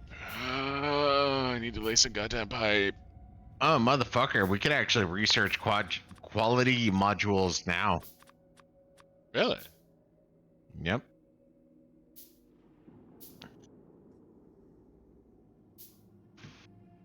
Still doing more low-key thing. Ooh, we could get night vision. Yeah, that night vision next.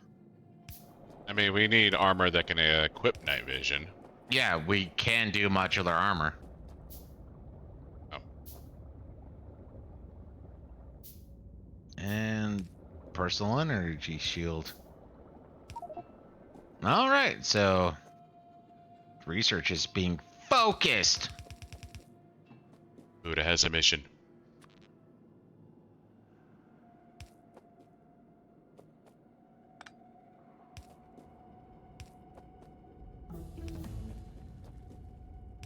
So, got a bunch of ammo. That should be good. I'm gonna want more turrets. Turrets require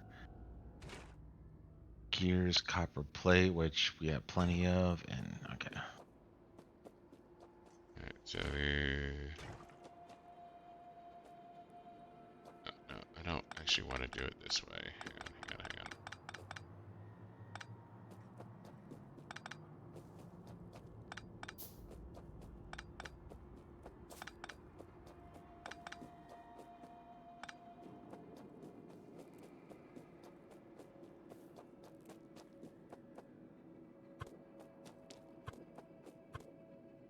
Alright. He has come to a decision. Yeah, so I think it really depends, I guess. Which is generally the Classic decision. I fucking hate it. What would you suggest? Cooling pads or vacuum coolers? Dude, you're the one who just did the research. Oh, okay. This says there the vacuum cooler, more like it's for portability. But Are you being portable yeah, while gaming? portable, cheaper and portable, but the quality may vary from brand to brand. Cooling pads, in the other hand, has more reliability, more expensive though, and it will vary based on the size of your laptop. Okay, I'm about to expand our. Sorry, 1 second. I'm expanding our green potion production. We're falling behind. Okay.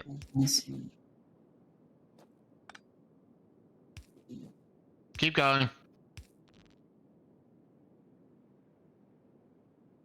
Yeah, so Not gonna lie, Necron, it really just comes down to what are you doing and what do you need it for. If you're not being portable, correction. What lowers the temperature the most, and is it worth the cost that you think you're going to put into? Because even if you get a simple thing that elevates it and has an additional fan blowing, that will probably, or like you said, it'll give you 10 degrees. And even 10 degrees is going to help you a lot. Now, the fact that you're experiencing this in Canada, like, dude, maybe you should crack open a window and you be cold for a little bit so your computer can cool down. yeah, I mean, considering the fact in Canada the hottest is 20 degrees, and in the springtime it's one of the best times because it's 5-10 degrees cool. So I mean, it's now needed. So I think, in my case, I think a vacuum cooler is better. Shit. Because why do I need like to spend like $100 for a cooling pad where my environment is my cooling area? Well, I was gonna say, I mean, don't get me wrong. I know Canada can get hot at times, but right now I think you could try to manipulate your environment before you manipulate your laptop. I think I also need to invest on a cooling stand as well, so that the cool air can get below it.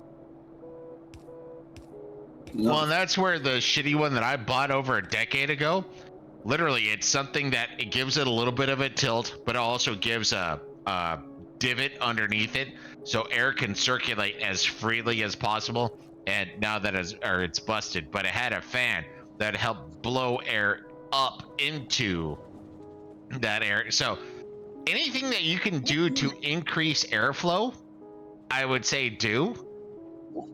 And then, like you said, one is better if it's for, I'm taking it traveling or taking it to school. But if you're gaming at school, so I don't know. Like I said, you've done the research. What do you think is going to be the best for you? Well, in my case, since I don't know if I'm gonna bring this to school if I'm gonna study again once I become a permanent resident here. So, if I'm rich, I will just buy both. One is for when I'm in school, and the other is when I'm home. The cooling pad, when I research it, it can put down degrees better than the vacuum cooler, like the portable one. Portable one, the highest setting it's gonna be a little loud, but it's gonna reduce by 10 degrees. It's okay, but at home, if I'm gonna game, I need a cooling pad. And I'm looking at the cooling pad right now, and the strongest one costs about 170 Canadian dollars. Can be saved. You mean loonies? Loonies, so like 170 loonies. They can reach up to 65 dB at the highest speed.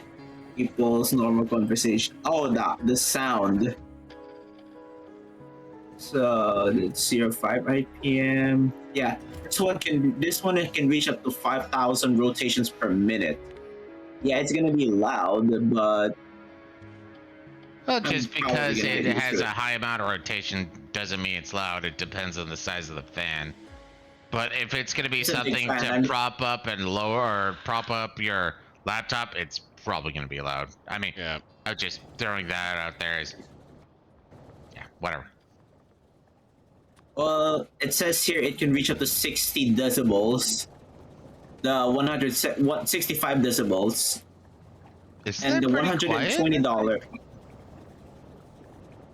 65 is People's actually. normal conversation. Huh? Sorry. I was about to say 65 is not bad. It's I was going to no, say 60 decibels should be fairly quiet. 65. 65. Yeah. That's not that 65? loud. 65? I mean, People don't get me know. wrong, I'm not a audio engineer or anything like that, but 65 decibels is fairly quiet, all things considered. Buddha. We Awesome. kill bugs. I'm about to. And so I'm about to hear a bunch of gunfire, which is going to be louder than 65 decibels. You mere. Oh, I need to come. Okay.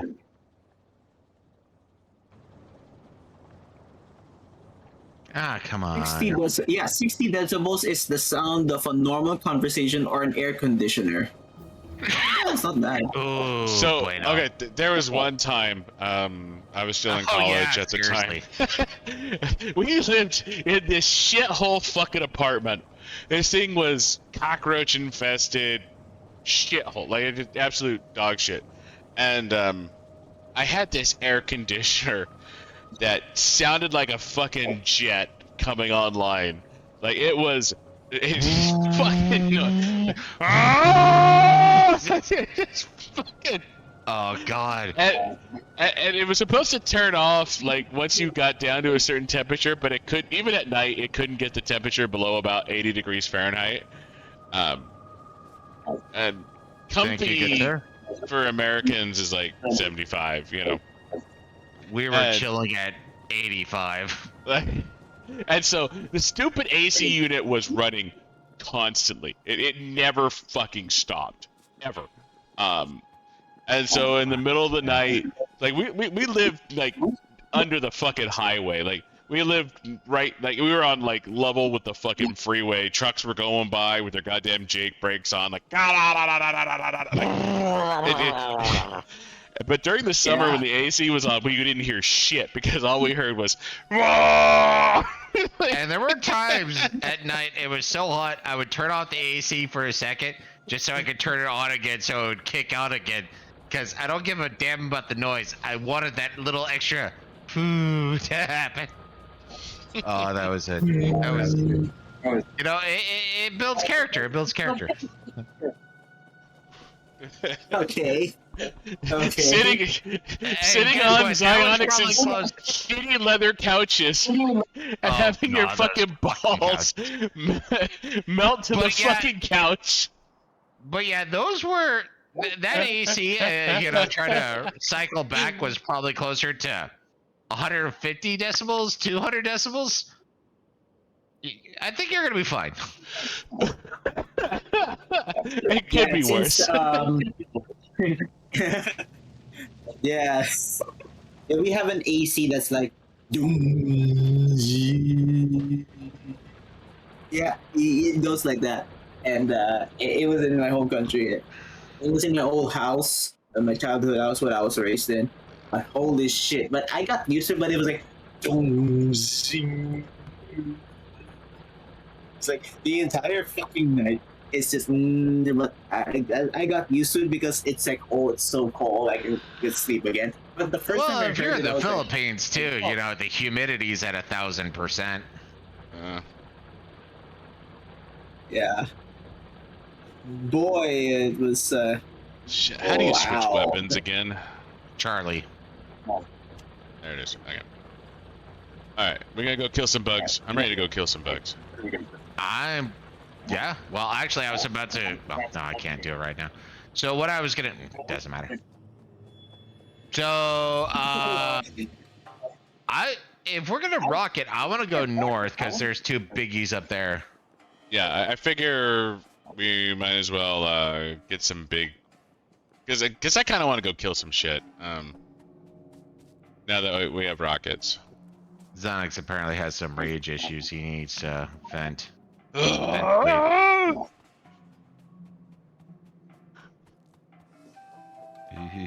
Increased damage of explosive weaponry. Hell yeah!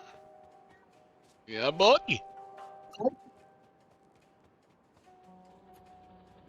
Because I'm about to start on the goddamn train. Oh, sorry, go ahead. Okay. Sorry, I was about to say, like, yeah, I don't think 60, 65 decibels is that bad. I mean, a normal conversation. You know, sometimes when I feel so fucking sleepy, like, no matter how noisy the environment is, I can just go to fucking sleep. If I can do that, I'm like, you know, I think the 65 decibels doesn't sound that bad. Well, honestly, the thing that kills me, or on your end, is if I'm gonna be doing a game on a laptop or something like that, I'm gonna use headphones. 65 decibels isn't gonna cut through shit. No, it's not. Unless, like, for example, if it echoes in the mic, like, honestly, I don't mind a loud fan, but if it affects the conversation and the team chat in general, that's going to be an issue. Okay, so danger zone's gonna be here. I'm putting this as our defensive line. You do you. Zone. If you take a look ahead, you'll see the medium worms. Pull! No, they're looking at me, not you. You can attack. Maybe not now, but...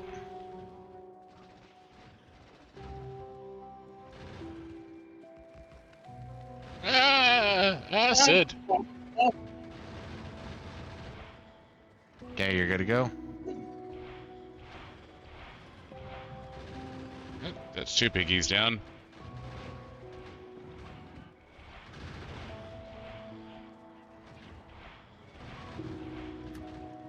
More biggies down. Small worm, small worm. Looks like there's a big one out at the end. Oh god, did they increase the range of rocket launchers? I don't remember them having this range. Ah, fuck you. Fuck you. Alright. I'll run cover. Back to regen some health. Alright, fine. I mean, you do you. I'll expend the defensive line. Oh, there's another one. I don't want to waste my rockets. Alright, there we go. I'm out of rockets, but I think we're done. Dude, I started making 200 rockets, so.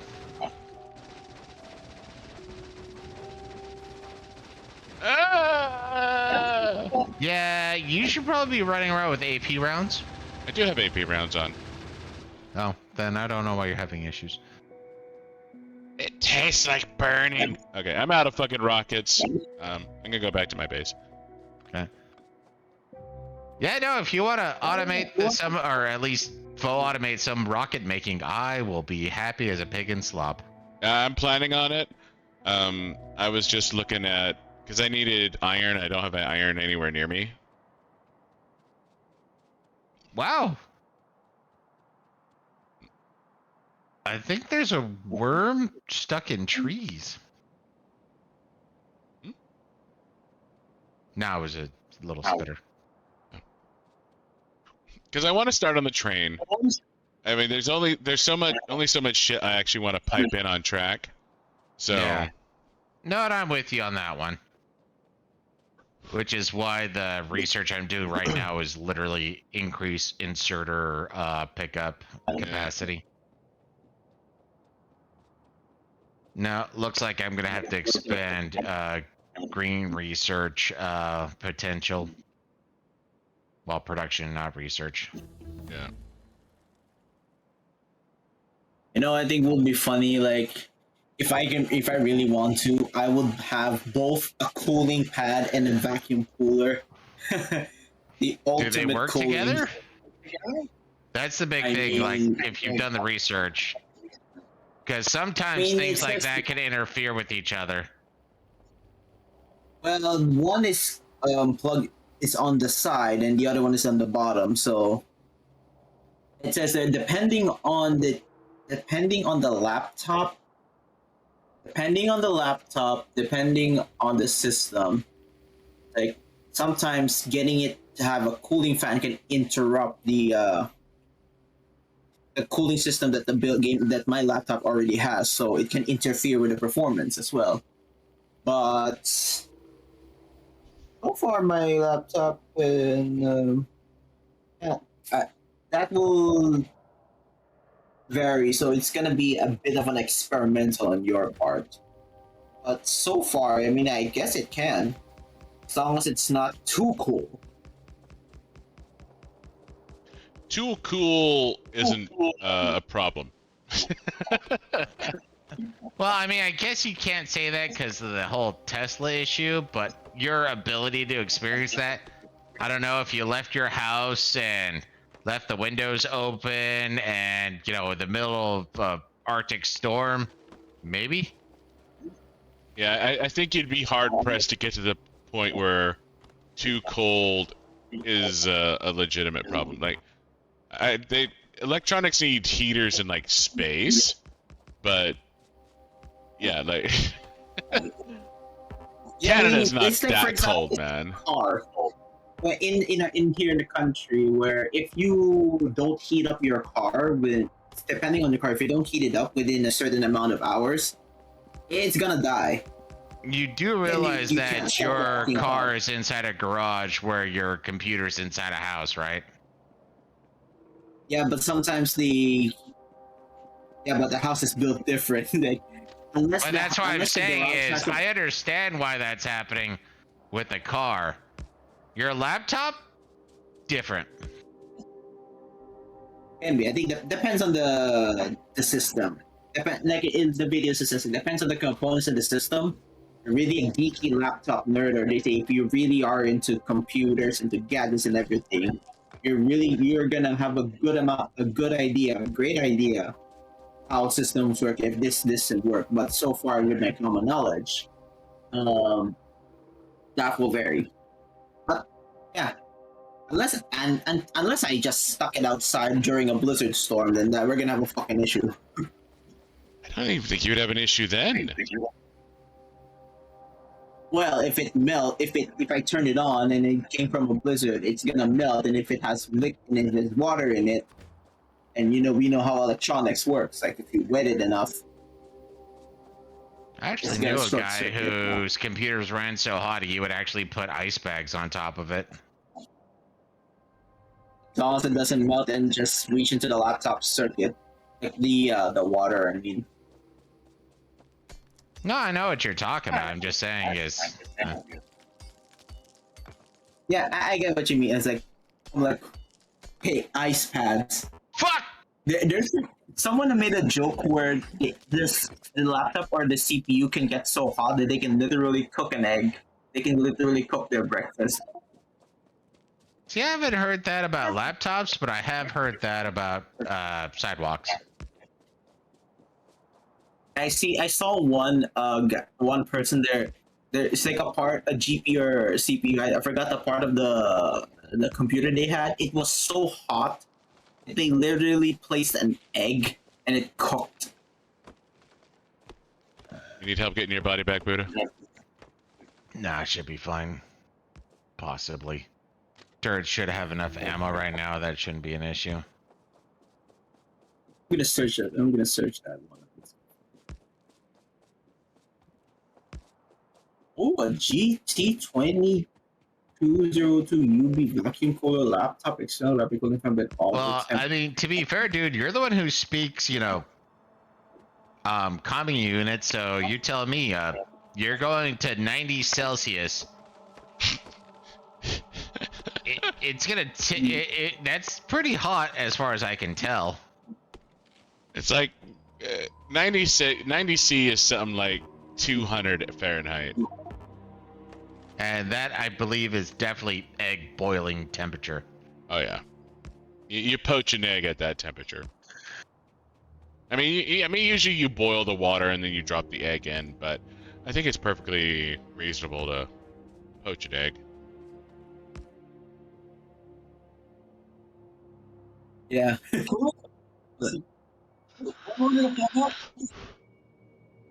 Hey, for a beer, Buddha. Just about. Well, as I'm getting my body back. Fair enough.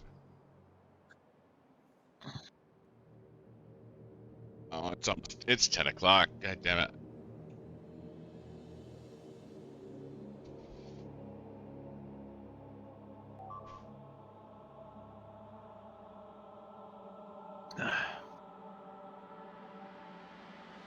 Did you lose a turret? Yes, I did. I'm good now. Just making sure because I heard the bad noise. Yep. Don't mind me, I'm about to go Spartan last line and just put down a shit ton turrets for vengeance.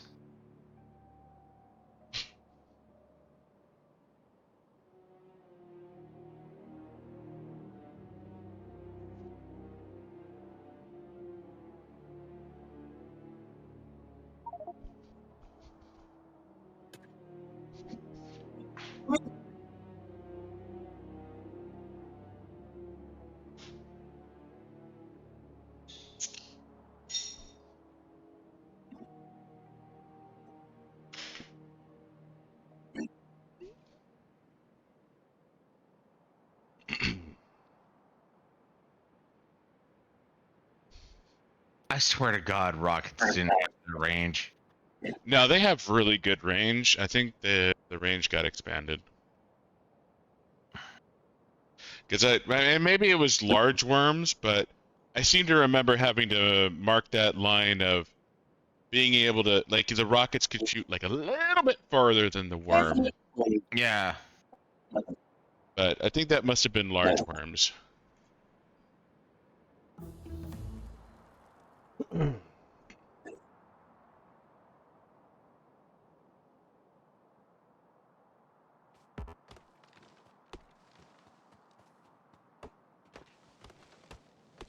All right. Biggie camp cleared. So if I have a bigger RAM, does that mean that I can have less to no lag, even if I modded my game so much? It'll help. So I'll leave that to Zonix to explain it. He had a comp theory class that talked about the difference between cache, RAM, and hard drives. So RAM is very good for already loaded data.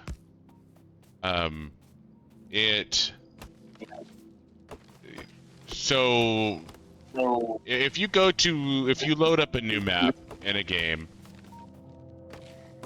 a lot of times like the old map will stay loaded in RAM memory. So in case you go back to the old map, it will load much faster. This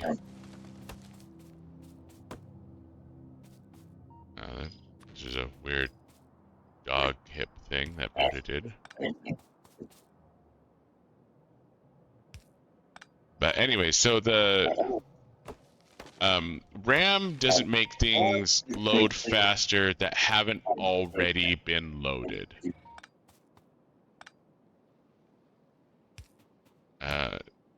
Basically, if you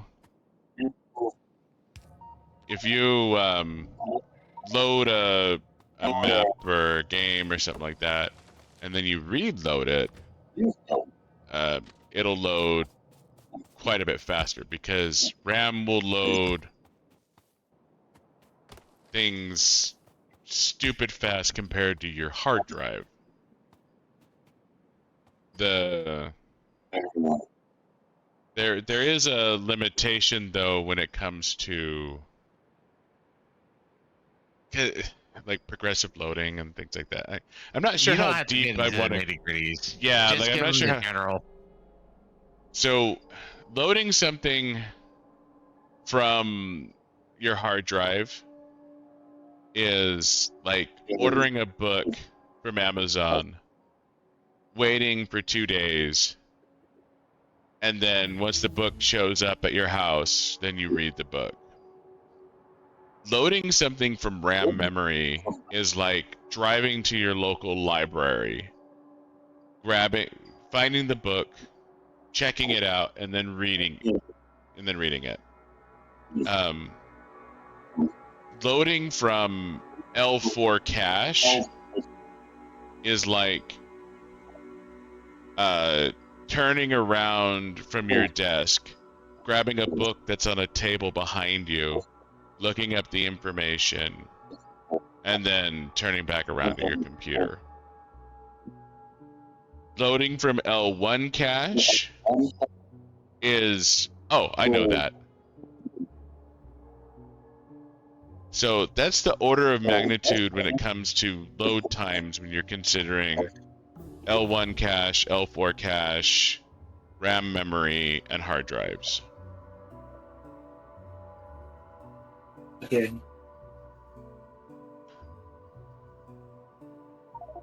But L1 cache is stupid small, kilobytes in size.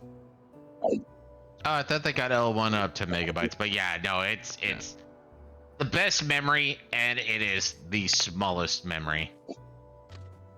Yeah. It's literally humping your fucking processor. Yeah, it is actually on your processor. Like, yeah, L1 is on your goddamn processor. L3 is right next to your processor.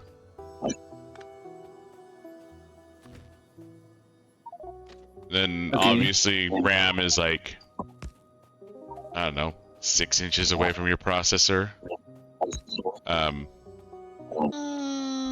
Yeah, 6 inches or so from your processor.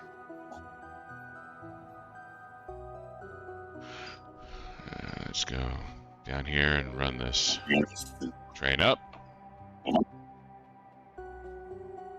So, but anyways, that doesn't mean a whole lot in the abstract. Loading things from RAM memory is much faster. It's an order of magnitude faster than loading things from your hard drive. But when you first open a game or a program, it will load a bunch of things into RAM for later use. But that initial load time has to come off of your hard drive. So more RAM will pay off eventually, but it's not going to be that readily apparent. But on top of that, it goes back to a conversation we had earlier where, you know what? Some games are limited to the amount of RAM that they will access. So even if you had 1,000 or a terabyte of RAM, the game itself might go, well, I only activate 3 gigabytes or bits, but yeah.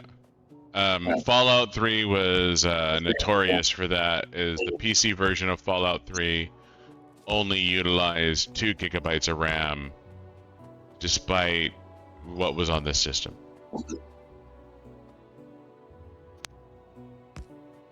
How can you increase the game's usage of RAM? modding. Mod. And if you mod it, it'll actually help. Well, it'll help, but it has a greater likelihood of making the game less stable also. But in the case of Fallout 3, there is no such thing as less stable. It's equally bad no matter what the fuck you do. The game is just not stable. Which is unfortunate, because that would be one we would definitely like to play, stream, and all that jazz. Oh yeah, Fallout 3 is a great game.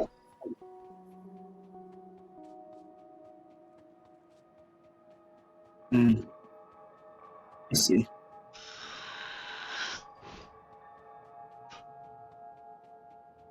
But anyways, yeah, it's not particularly relevant. I mean, upgrading your RAM is a good thing. it will help in the general sense. But like for instance, when you're playing Helldivers, loading into a new map won't be any faster.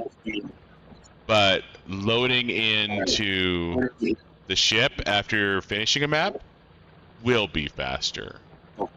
Honestly, the one that got me is every time we loaded into a map. Well, the first time we loaded into the 3-mission pairing, that first one was laggy, had a little bit of an issue in the loading aspect.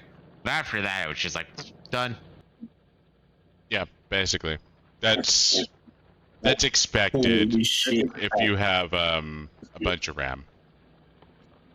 Yeah, I checked the system requirements for Helldivers 2, and the recommended was the memory should be 16 gigabytes of RAM. I'm like, holy shit.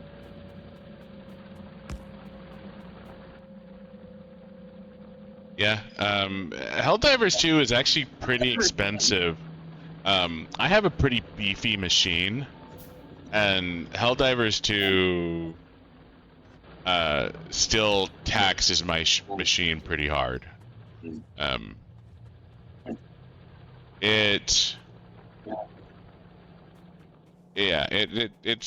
very expensive. No, don't get me wrong. I'm not just doing the game. I'm also streaming to Twitch, which is not cheap. Like, that is an expensive thing to do. But I also, my machine is like, I have an AMD 7900 XTX, which as of right now is the second best graphics card on the market. The only thing that's better is the 4090. So what's your RAM for your PC? 32 gig.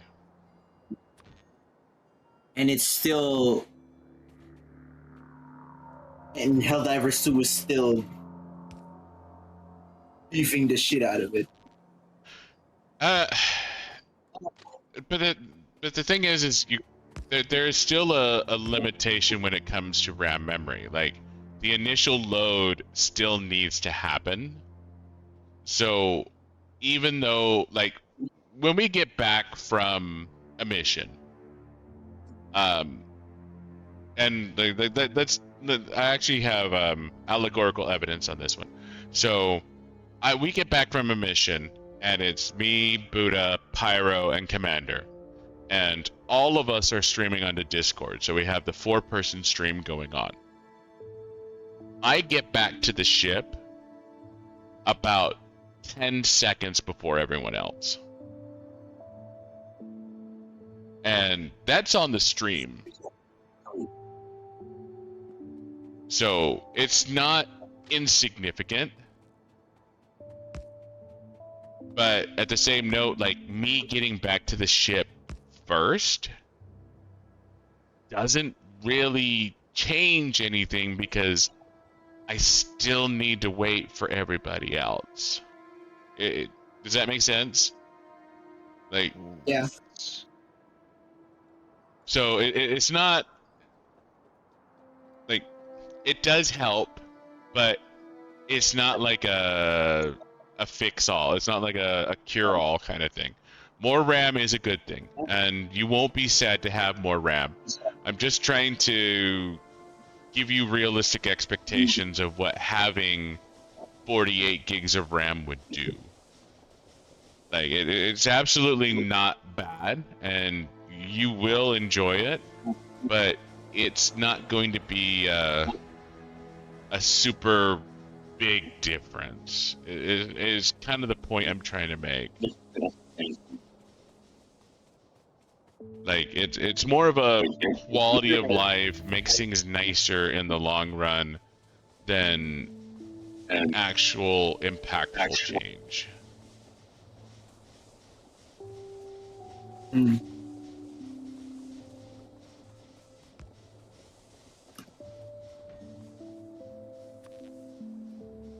You see. I just don't want you to buy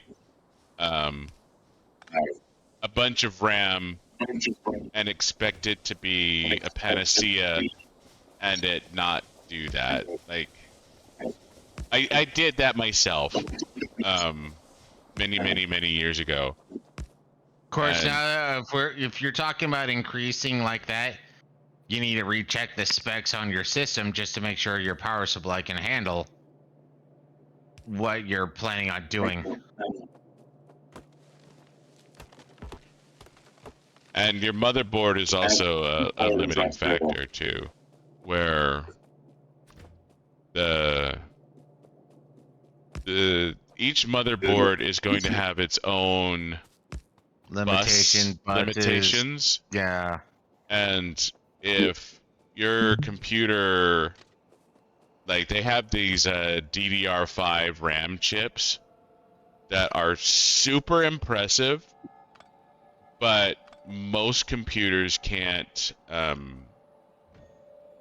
use them to their maximum potential because most computers don't have the bus to handle DDR5. Yeah, I know. I was thinking about our last time I built a computer, I should say. I was looking at getting a certain type of RAM. It's like, oh, look at this! I could get like 5 megahertz RAM, and it's like, oh, can your motherboard handle it? So I looked it up, and it's like, when it comes down to it, most motherboards can handle, what was it, 1.666 Yeah, something like megahertz that. of RAM. So even though this uh RAM stick can handle more is irrelevant because your motherboard is the limiting factor.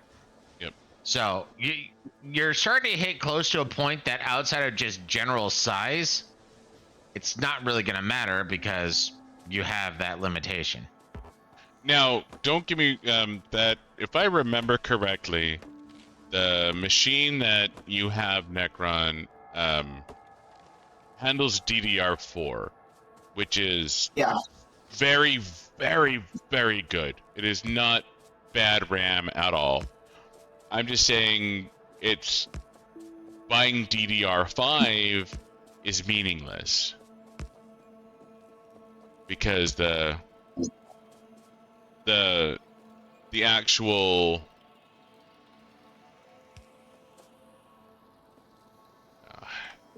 Buddha and his goddamn telephone poles. Hey man, they were general purpose builds.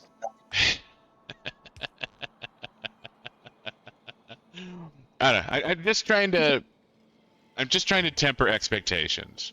And I was talking to Buddha about this, is I have more disposable income than the average person, and what I would spend money on is not necessarily a good barometer. So I need to offer that particular caveat is... He's trying to say you should listen to me, apparently. Buddha might have a more realistic monetary approach to these things. Well, and the way I always put it, because I'm more paranoid, and Zonix actually, and the reason why I was just leaving it to Zonix, because he has his own experiences. But dude, when it comes down to it, if you're upgrading, you need to research. Like you're not researching enough, essentially, is all I can really say. Because the amount of little things that you're not going to realize is important. So I built a computer. And don't get me wrong, showed it off to Zonix, and Zonix went, oh, I'm going to upgrade my computer. And that turned into such a fucking clusterfuck. Yeah, it did. And he had to spend disposable income he didn't really have at the time. So, yeah, no, it's... If you're going to upgrade, research. You're never going to know... You're never going to go wrong by knowing more. And when it comes down to it, you need to understand what is your computer capable of. So you need to look at your motherboard. You need to look at No, first off, you need to look at your motherboard. Second off, you need to look at your power supply. Those are the two things that you need to turn into literal doctrines of life if you're going to do upgrades. Personally, I'm not a fan. I would recommend you just get a new one because it's easier, because then you know what's going on and you can go from there. Also, and if, for example, the shop that I buy, they say, for example, oh, this can go up to 64 gig, but this laptop you're gonna buy is 32 gig. Would you like to upgrade it? Would you like us to upgrade to the latest system? If I have the money, I can say, sure, so that I won't have a fucking problem. I won't have to think about what this, and that. All I need to worry about is, okay, I need to buy a cooling pad for it. I need to buy this thing. I need to buy this, that. If they give me the option and they're trustworthy enough, I'll be like, okay, go ahead. I have the money though. That's the thing. And see, there's already one thing I want to correct you on right there. Unless you're literally having your best friend make you a fucking computer, they're trustworthy. Uh-huh. I mean, the well known, like from the reviews and from all that. Of course, I'm not gonna go to a shady computer shop. Well, I'm not even saying that, because even reviews, the way it comes down to is, so the best thing I think about is something I've heard when it comes to getting medical. Your best advocate is you. You need to do your research. Don't get me wrong. Your doctor's gonna know way more than you are, and they're gonna, guide you one way or another. But your doctor, whether he's a douchebag or not, has earned the title in one way or another. So you cannot completely discount what they're talking about. But you can still arm yourself with more information so you can ask questions that'll help you. You need to help you. You need to inform yourself. That's all I'm trying to say. Yeah, he's gone. Apparently, he really likes doctors. Hello? Disconnected. All of a sudden, I feel like I'm talking about Taiwan to Chinese people or the World Health Organization. I actually got disconnected, didn't realize it. Yeah, What happened. Buddha didn't realize it either, so he just kept fucking going. Well, right now I'm checking alien base, and I really need to fucking pee, so y'all can go out sand. It was a little funny. I have. The friends I have, who needs enemies? Exactly.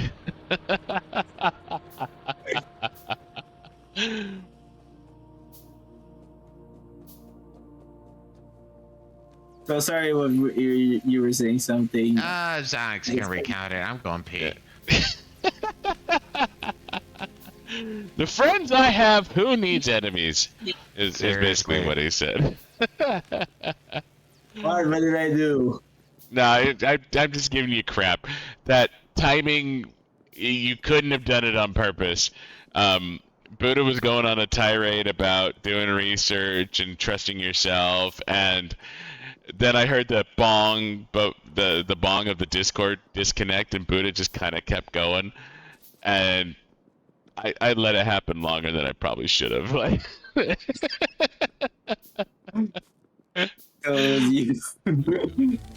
so I'm partially to blame for this, but basically, Cliff Notes is you are your own best advocate. You are the only person who's going to look out for you above all else. You may have a doctor who cares. You may have a provider who cares. Like, there are good people out there that honestly do try and do their best to help the people around them. But you never know when you have someone who is looking out for your best interest versus someone who is just looking out for the bottom line. Like, you take your car to a mechanic, for example, and they recommend you replace your brakes. Is it because you actually need new brakes, or is it because they get money for replacing your brakes? And that's one of the issues you run into with PC repair shops is are they telling you what is going to make your experience better? Or are they trying to upsell you on something that you don't necessarily need? And it's hard to tell the difference. There are good PC repair shops out there. There are good mechanics out there that are honestly giving you, honest to God, good advice that you should follow. But telling the difference between an honest to God, good recommendation and someone who's just trying to sell you something because they get a commission is very hard. So in order to protect yourself from this very specific situation of having an expert, quote unquote expert, recommend something to you is doing your own research. And a lot of times you're not in a position to do your own research. A lot of times you kind of have to take them at their word for it. You know, fucking oncologists and shit like that. But you know, even doctors, you know, people say, you know, get a second opinion. Maybe someone sees something that the original doctor did not see. And it's just a matter of protecting yourself by doing your own level of research. Yeah. There is I mean, obviously you are not an expert, and there are going to be times when you come to the wrong conclusion or you make the wrong decision. And there are people that refuse to accept that they've made a mistake in their own research when they're not a specialist in a particular field. So it's a hard line to balance where you listen to the professional, but you protect yourself from being scammed by somebody who is trying to take advantage of you because they assume you don't know. And it's a nasty line to walk. It really is. And I don't have a catch-all solution for it. There isn't one. You just have to accept it as a reality. Where you have to do your own research, and you have to gauge what they are telling you based off of what you know, and decide, okay, does this seem reasonable to me? Does this seem plausible to me? Like, given my current understanding of this particular thing that I've done research on, can I trust what this person is saying to me? Does this sound right to me? And with doctors, it's quite a bit different story than with like PC repair shops, where I would argue it's much more likely that a PC repair shop would fuck you over than a doctor would fuck you over, at least intentionally. And so it's not a matter of even intent, I would argue. It's just a matter of, you know, do you... Shit.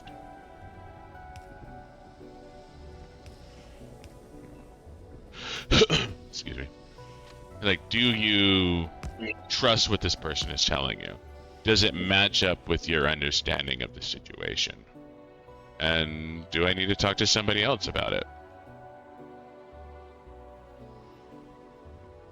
Okay, yeah, I get your point too. And I also saw that there's also instruction on how to install components yourself. And I talked this to my dad, and he said, you can do that, but he would recommend that if I'm going to install something, instead of doing it myself, I let an expert do it. The question is, how do you know if this person is an expert or not? Because if I'm going to do it myself, I might break what I bought. Well, one of the big questions you have to look for is, are they going to have you sign something that says that they you waive liability if something goes south? Okay, that is 100% a red flag there. So when it comes to computer components specifically, now I know we kind of deviated into medical shit, and that's a much more serious topic. But if you're talking about like a PC repair shop, don't sign a fucking thing about waiving liability. A PC repair shop should be able to take your laptop, upgrade the RAM, and give it back to you without bricking the fucking thing. Like, there should be zero risk to a professional upgrading your RAM. Seriously. It's the same thing with installing the M.2 drive that I recommended. Is a PC repair shop, it's any PC repair shop, someone who does this shit professionally should be able to install a M.2 chip into your laptop, probably in about 20 minutes, and there shouldn't be any need for a liability waiver or anything like that. Like, typically liability waivers only come into shit when they're doing something experimental. There is nothing experimental about installing a goddamn hard drive. And there shouldn't be any liability waivers or anything like that. So, like I said, we got a little intense with that particular discussion, but as far as the laptop is concerned, if you go, here is this M.2 drive, I want to install on my laptop, I want you to install it, that should be an open and closed discussion. That should be like 50, 60 bucks. And they might even be able to do it in like 15, 20 minutes. Like, it really shouldn't take long. It really shouldn't be that expensive. Same thing with upgrading RAM. Like, they honestly could probably do it while you're standing there.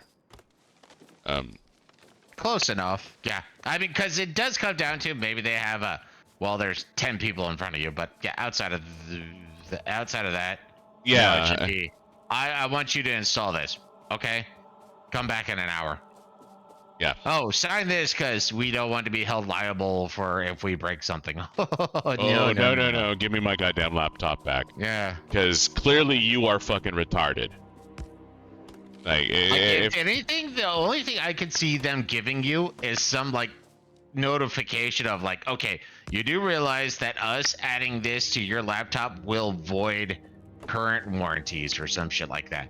Yeah, that one might actually happen. Is because if they're not like certified by Intel or whatever, having them modify your computer might actually void your warranty. But even if that is the case, you might want to go to another shop entirely, because getting that particular certification, I feel like should be kind of standard. Like you don't need that certification to do it, but I feel like a repair shop that doesn't have that particular certification, it might be worth going somewhere else. I see. But that's a bit of an edge case, if I'm being honest. No certification, Yeah.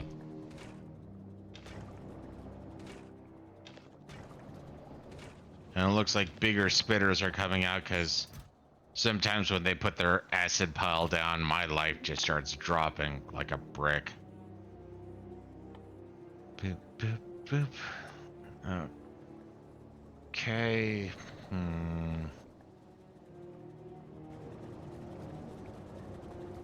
I got the Great Train Track down.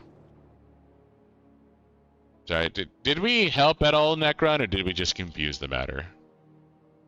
No, you helped a lot, so. I just... Yeah, so with those in mind, I really need to think about it, because I don't want to waste like thousands of dollars for a fuck up. Like, I bought this laptop with such money, so I need to take care of it with such value.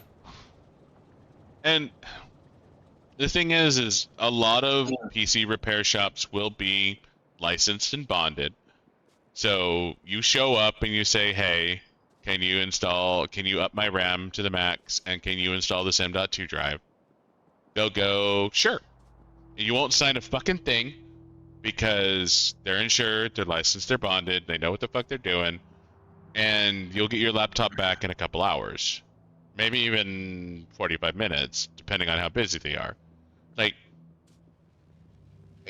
honestly, you shouldn't be scared of the PC repair shops. And now that I think back to the last 30 minutes of conversation, I can see why you would be worried about it, because we are giving you like worst case scenario.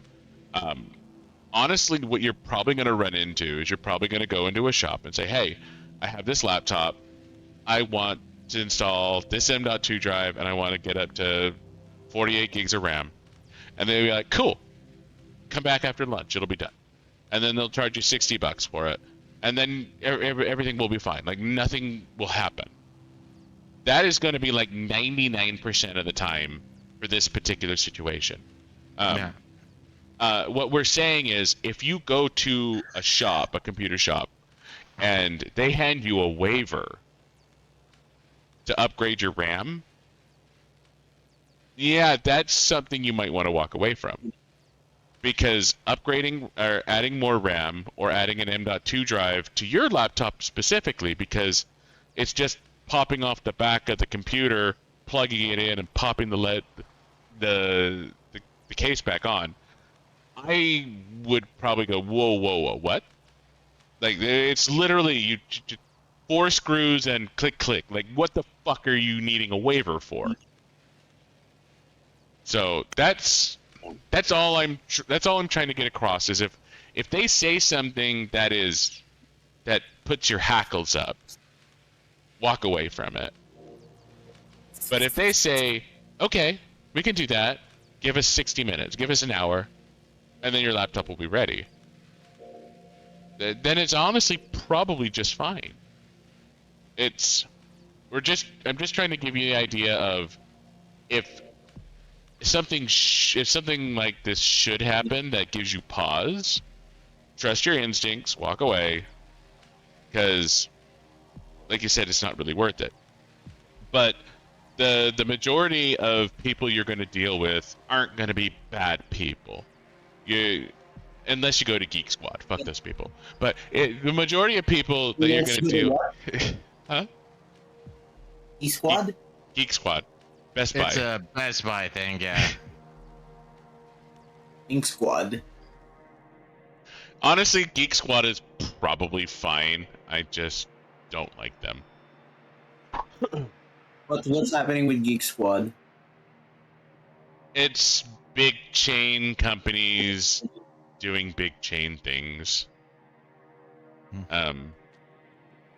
Best Buy is does not have your best interest at heart, because Best Buy is a big box retailer and their goal is to sell as much shit as possible. And I would not trust Best Buy or Geek Squad, which is their Tech support. Yeah. It's why I don't take my car to Walmart to get my oil changed. It's why I don't take I stay away from super big companies for certain things, because I know that they are not interested in me. They're interested in the bottom line. And they're interested in getting as much money out of me as possible. Best Buy does not give a fuck about my computer. If they fuck up my computer, they don't care. If the local computer repair shop fucks up my computer, they care. Because I can ruin their reputation. I can't ruin Best Buy's reputation.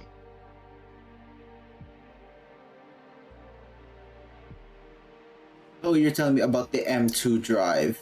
Yes. Mine is a Rogue, Asus Rogue, Zephyrus G16 GU603VV. So should I need a specific brand to get for a specific type of M.2 drive? The I only saw thing that one you is want is Houston. one of that has NVMDE, I want to say it is. It's supposed to have like unlocked information transference, but it doesn't have the same restriction as RAM does. So one hard drive and another hard drive brands are being different is irrelevant. When it comes to RAM, you want it to be carbon copies essentially. Yeah. So Okay, I'm trying to look at the M2 drives in the what I'm gonna buy. There's Kingston. Kingston's pretty There's top tier. all right. So Kingston NV3 1 TB M.2 2280 NVMe SSD. So outside of the Kingston that said you just said everything that I was trying to say you want to pay attention for. okay. So going back to the going back to the chip that you just said.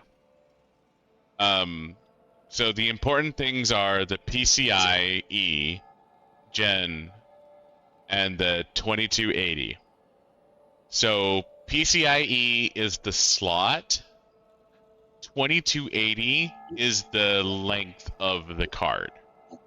So for your particular laptop, you want a 2280.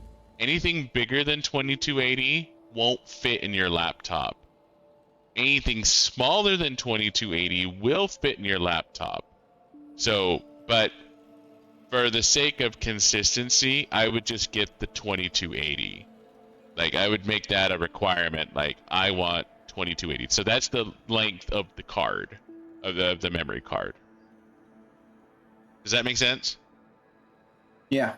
So you want PCIe Gen 4x4 2280. Those are the two important things that you are looking for in an M.2 drive. And for me, it's the NMVDE aspect because that's supposed to give maximum information transference. So what I saw here in the Kingston NV3, it is 2280 NVMe SSD. So PCIe 4.0 Gen 4x4. It's up to 6,000 megabytes per second. It is SNV3S/1000G. So, if you want to post it in the Discord, I will look at it when I can, and I will make sure it works for your laptop.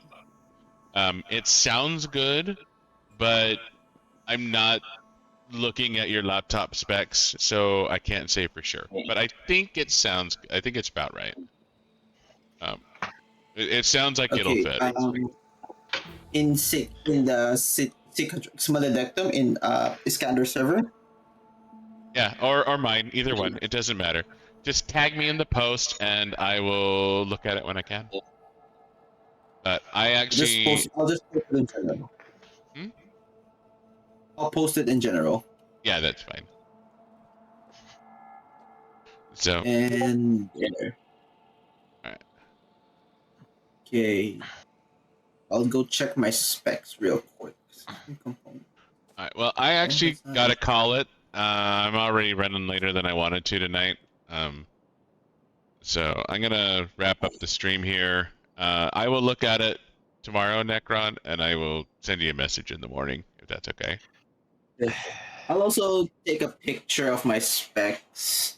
This device specifications specifically. You don't need to. You told me the model number, and that's all I need. I can find your laptop again. ROG Zephyrus G16 GU603. He's not gonna remember that right now, dude. Yeah. He'll look it up later. Don't it's in Iskander's Discord. I can grab your model information and I can look up the computer. You don't need to tell me that. I know where to get it. I'll just make sure that it'll work on your machine and then I'll let you know. It sounds good. Everything that sticks out in my brain is important matches, but I will double check and I will let you know tomorrow. Okay. So one of the things, the advices that I got is Don't trust Geek Squad / Best Buy. Get a good M2 drive. Research very fucking carefully before upgrading. Yep. Or buying. Yeah, Or because buying. upgrading can be treacherous. Building from scratch, What less else? so. What else? Hmm. You can save Find and a we can do trust. this off stream, dude. If not, I'm gonna start Okay. attacking. All right. Okay, Go sure. ahead and save. All right. Game saved. All right.